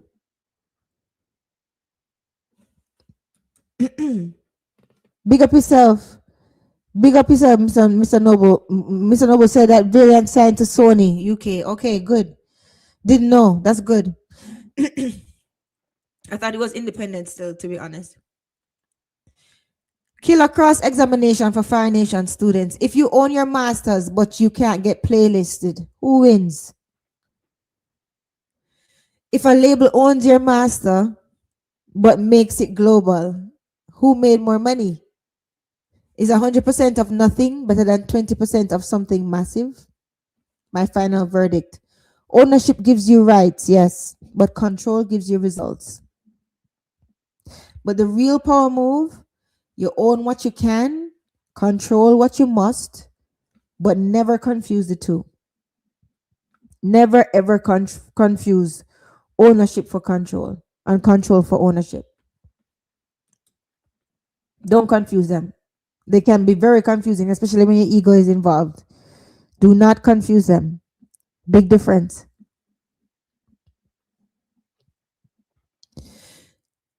Dancehall rhythm culture specific lesson. Dancehall creates unique complications, right?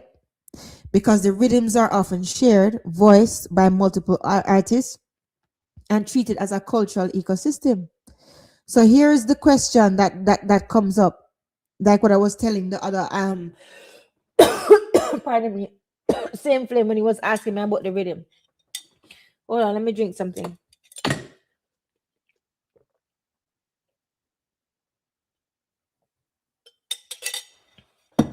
Thank you. Yeah. So So Miss Julia, yeah, just for correction, it yeah, looks like Valiant is signed to Epic Records in the UK. yeah. That's what Mr. Noble said. Okay. Yeah, and he wouldn't say it unless it was factual. Same flame said, "Where's the link?" Okay, let me drop the link again. Yeah. So this is what I was explaining to you.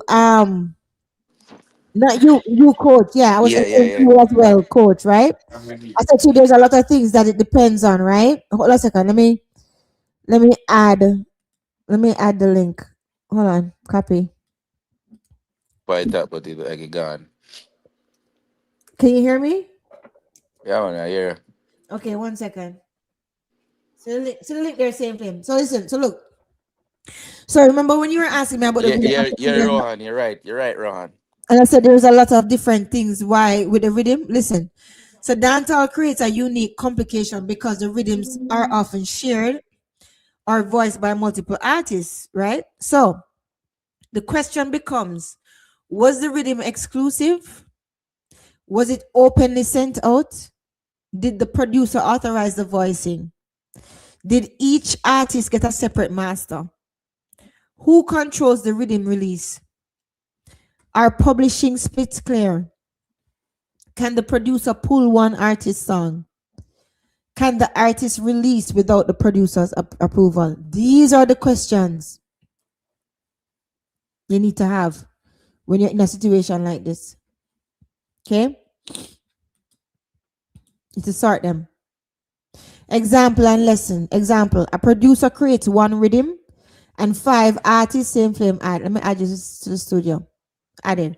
Good A night, producer Miss creates Julia. Good night, same flame there. Good night. Good Bless up, night. coach. Bless up. Bless Bless up up, same everybody flame. that's listening to this class. Because this is not a live, it's a class. Blessings. The Thank you. facts. That's a fact.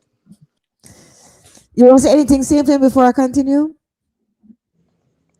No, me actually been here all this time and I listen. You see, sometimes I just rather listen until like I reach like the ending of the show. Me just call in. Z, no So problem. sometimes I can't bother like I listen and I try interrupt or I try ask anything. Me just rather listen it out first. No problem. No problem. No problem. But I enjoy when them come up and Long keep term me memory, you company. know?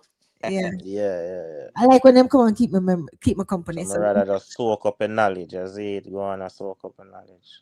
Z, no problem. No problem. Because I All right. think you like touch on a lot of different topics where everyday questions, like especially on TikTok, where Yeah. everybody keep on go at it on the panel them, and Yeah. I think you clear up a lot of things. I wish like most people have a TikTok could have actually there, so them Yeah. not fear I argue know every I'm night supposed to on get the TikTok. TikTok thing. Listen, I got this computer that was supposed to be able to do it on to be able to put the TikTok on it.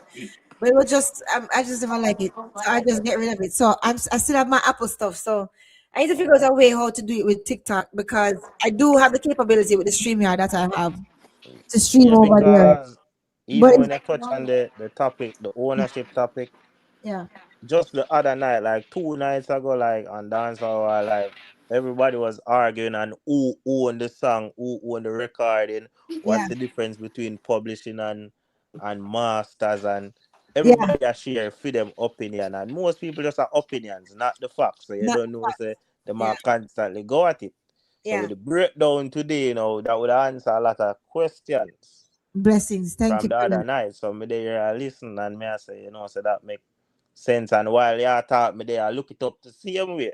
So Yeah. that's why I like say that comment section the most of the time. So I can No actually worries. You look can up always things. fact check me. And if I ever have any fact wrong, you come up and tell me. Because and bring the proof. Because guess what? We learn together. And not only that, but I fact check my own stuff. So if there's something else contradicting, maybe I missed it. Bring it up. Yeah, I want because I said to Jesus something first. key since night, Yeah. which all along me did think the opposite. Yeah. When you make it clear that not all the time, like the producer own like the full master record Exactly right. and me, I said, what? Yeah. Because all this time, me always think say, at them have the final ownership of everything. Exact. And did you fact check it? Yeah, me get And to did you realize do that, it? and in a different cases, no, and I say go all the time. Okay, there you go. And most of Because the that's cases, one of the things and them with them with the legally, argue about. and legally, and legally too, it usually goes towards who is considered the creator. But the producer can be seen as more of the creator depending on how many hats he wore. Yeah, Especially when it comes on to in Jamaica. That's why I say it's a lot of moving parts. But once you understand the principles, no matter what example somebody face you with, you can sort it out in your mind. You see what I'm saying? Because the principle is not just who pays for it, right? yeah, Because if that was the case, investors would get. You understand? It's not that, right? The contract it goes towards who is considered the creator and the and who whatever the contract is. A lot of times people sign contracts and they don't realize that they're signing away their rights. You see what I'm saying? That's the problem. And then not only that, but control and ownership look very much alike, like I've been explaining. You see what I'm saying? So there's that, right? So yeah, it's good so me, to I listen yeah, all the way. I like when me I say, me go fact check it and see and yeah. cause most of the things them here say like are in depth stuff. So most Yeah. of the things they will probably know it on the surface level, but like I go beneath the surface. So I Yeah, do but some I want extra you to research. understand the principles. Exactly right. I Yeah. want you to understand the principles so that it's not a matter of repeating what I'm saying, but you understand why it happened. Yeah. You see what I'm saying? That's what I want. That's what I want because I'm not going to be here forever. You see what I'm saying? I'm not going to be here forever. And God willing, I wake up tomorrow, knock on wood. You're gonna But be you here never for a know. long time. Long, Right? You long, long. never know. Life is not promised to anybody, right? And healthy people die every day for no reason. So who True. knows, right? But when I leave, at least I know that I leave something where I actually try to leave people better off, and I actually cared about the talent of my country. You understand what I'm saying? So I I did. touched upon a very key thing when I said Yeah. it don't make no sense to own 100% of nothing than to own I didn't really mean cause I remember Jay-Z had said that like a few years ago and I never understood what he meant at the time. And I'm 100% is and facts. like over the years you understand it when you go in a business when you start going a Exactly. business now. You start Exactly. and me I say, oh, kind of Exactly. my mind me I say, so if me own 100% of something, that mean that me own everything. But the 100% of the something we own, it might not worth nothing. You just Exactly. you, so, And the thing is this, sometimes it's okay for like say it's a vanity project or something, but are you at that level to have that? That's fine. You see what I'm saying? So this is what I'm saying. It's not like as if you can adopt one way of doing things along your whole career, because in different at different stages of your career you're on different grounds, like I always talk about what different grounds you fight on because you're at different levels, right? So you're going to need a different playbook. So right now what is king to you may be what is king to you because you're in survival mode, but when you're in cruising mode, what is king to you is something different. So you must always assess where you are and stop assessing yourself by looking at somebody else. That's what I'm saying. And that is what a lot of artists don't understand. You see what I'm saying? Puss and Dog don't have the same luck.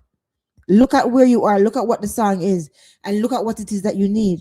What are you sacrificing just to be able to say, oh, I own 100%. 100% of nothing is nothing. You understand? So that's what I want artists to start to say. To put the pride away, right? And do what you need to do to feed your baby, basically, right? Anyhow, we almost finished, right? So if you own your masters but you can't get playlists, who wins? If a label owns your master but makes it global, who made more money? If 100% of nothing better than 20% of something massive, ownership gives you rights, control gives you result. But the real power move, own what you can, control what you must, and never confuse the two. So, this is what you need to do. We went over that.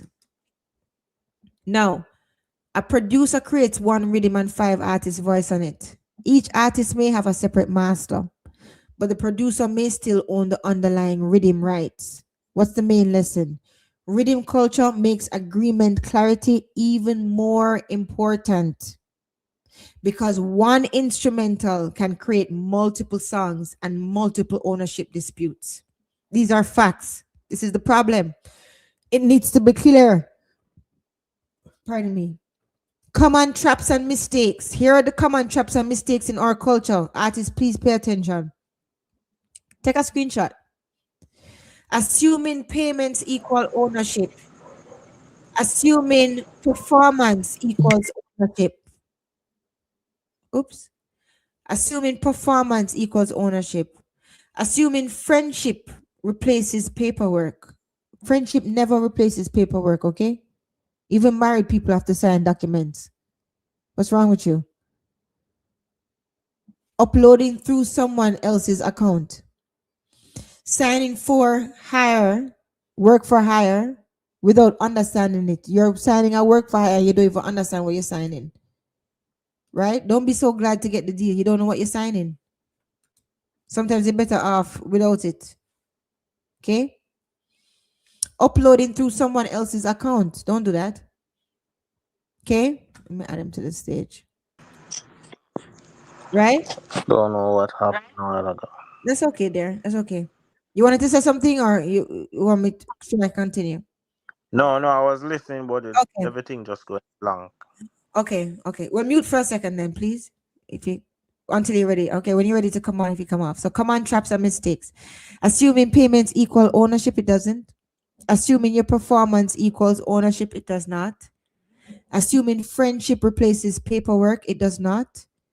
Uploading through someone else's account, why would you do that? Signing work for hire without understanding it. Not clarifying publishing splits, you need to do this. Not clarifying producer royalties, you need to do that. Not asking who owns final files, you need to do this.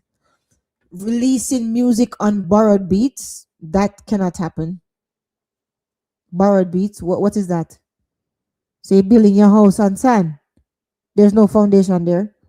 Don't let me see you do that. Not with your talent, eh? Ignoring sync rights.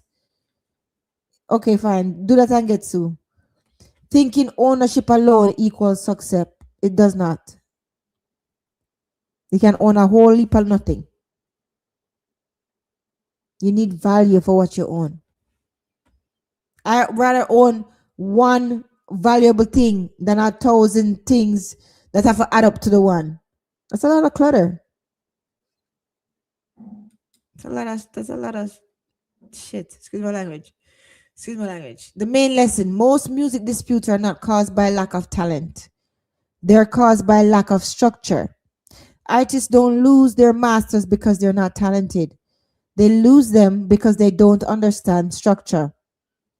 Here's the fire lesson: scale versus ownership. It was the purpose advanced thinking. Lesson example. I told you already: 100% of 10,000, 40, 20% of 100 million, 80,000. The core truth: scale multiplies money faster than ownership percentage. When 100% ownership wins, when you scale your catalog repeatedly, you control the distribution, your music compounds over time. 100% of small is still small, but a piece of massive can change your life. Ownership matters because it gives long-term leverage. Scale matters because it creates immediate impact. Control matters because it turns both of those into money. The smartest position is not always own everything at any cost. Oh, I have to own everything. That's the smartest position. No. The smartest position is own what you can, control what you must, negotiate what you cannot own, attach yourself to opportunities that move, never confuse paperwork with execution, never confuse exposure with ownership, and never confuse funding with rights. That was deep, but I'm going to say it again. Own what you can, control what you must, negotiate what you cannot own. Attach yourself to opportunities that move. You're in the music business. Your music needs to move. Never confuse paperwork with execution. Paperwork is the start. That doesn't mean that they're going to do it. You have to hold them to the paperwork. Never confuse exposure with ownership. Never confuse funding with rights. This is the fire lesson. The music business is not just about who creates the song. It is about who owns it, who controls it, who moves it, and who gets paid when it works. Again, Fire Nation, ownership equals to long-term leverage. Scale equals to immediate impact. Control equals to monetization power. This is my insight. Ownership gives you rights, yes, but scale will give you value. Control turns that value into money. So the goal is not just to own your music. That's important, yes, fine. But it's to own, control, and position so that it can move. Right? Ownership by itself is not magic. Ownership is an asset. That's facts. But an asset only becomes valuable when it's activated, when it's monetized, and when it's protected, and when it's moved through the right channels. If you don't even have access to this, what are you going to do? Especially when people start to lock you out. They're going to start to complain about the system. No, you know what? You weren't smart. You didn't think about who's actually pulling the strings. And in every industry, that's going to happen. It's facts. I'm just telling you the truth. It's business. You have to understand it if you're going to play the game. Don't be a pawn. You're the one with the talent. Because 100% ownership of a song nobody hears, it might feel empowering, like great, I own 100% of the song. But financially, it may not move your life forward. Here's the strategic shift. Meanwhile, 20% of a global record opens doors, it creates royalties, it raises your booking fees, it builds your credibility, put your name into rooms that you couldn't enter before. So here's the core question. It's not how much do I own, it's how much can this go? Because music money is not only about percentage, it's about percentage multiplied by reach. There are real cases where owning 100% is better play. I told you that. If you can scale your own catalog repeatedly, right? If an artist can consistently release music and he build an audience and get steady streams across many songs, then ownership becomes powerful, right? But then there's the catalog machine. One small song may not be a massive hit, but if you have like over 200 or 100 own songs that creating money every month, that is a catalog machine that becomes a money making machine for you. That's where ownership becomes serious. Not because one song exploded, but because the artist build a catalog that compound interest, right? So what you get from that, the key career gains that you get, right? When you get more reach, you get more followers, more leverage in negotiation, you get more radio interest, more media attention, more cultural relevance, more demand for future releases.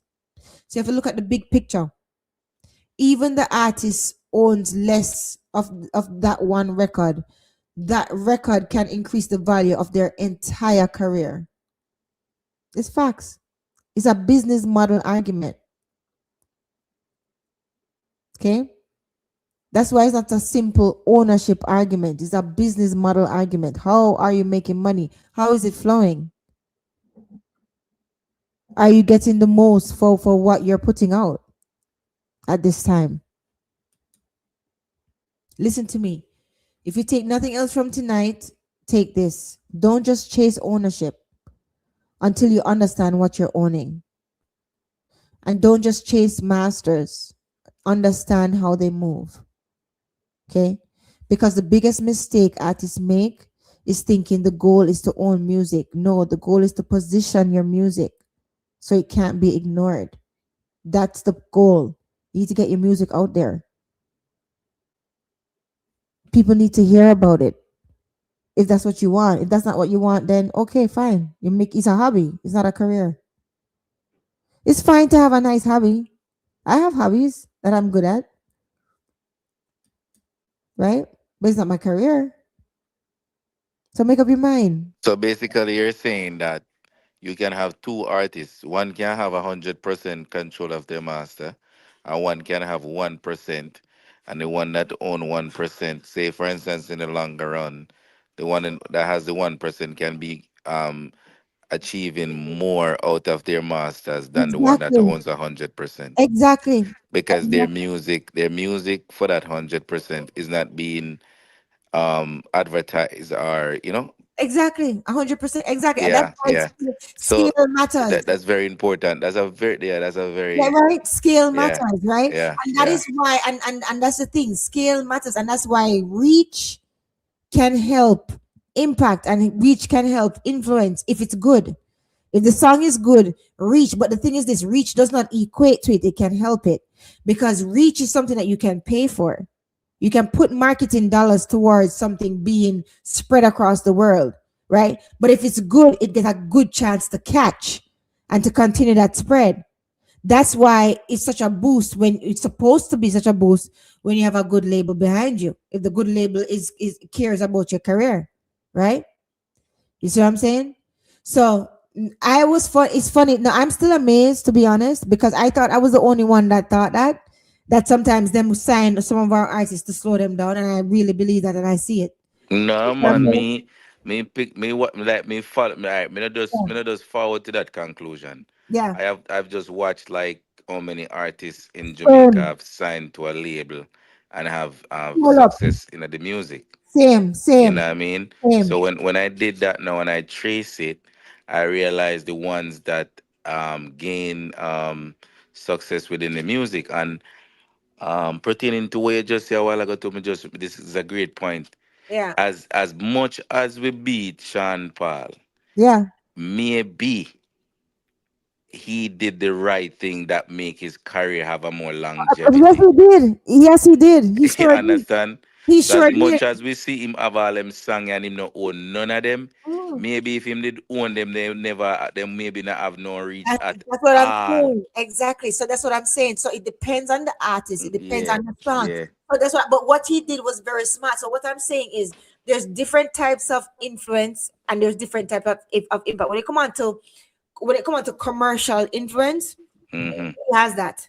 You see what I'm saying? And when it come on to people trying to model them career from him, when it come on to commercial info, like to actually do collabs and stuff like the way how him do it, like Mm-hmm. the commercial that him have that, that's fine because he was successful in that area. You can't go around Yeah. it.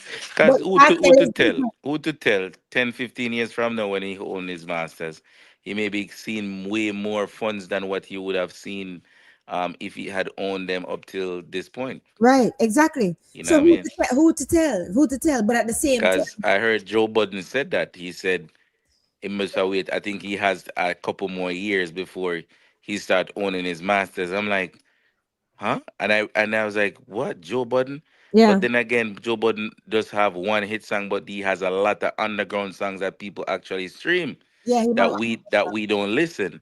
yeah, And then I'm like, okay, but if he's saying that, so that's why he's not recording or doing any music, because on the black end, he can see where he going to have a gain within a certain years coming up. So I mean, sometimes it just depends on the artist and the deal for real. yeah. It depends. So that's what I'm saying. These blanket statements that I'm hearing on the live sometimes, right? That is like as if it will work for every situation for every artist. And I'm just like, guys, that means that you don't understand the principle. Once you Now, understand, see him flame. You said something to Miss Julia a while ago earlier on, but me just wait for she finish her point.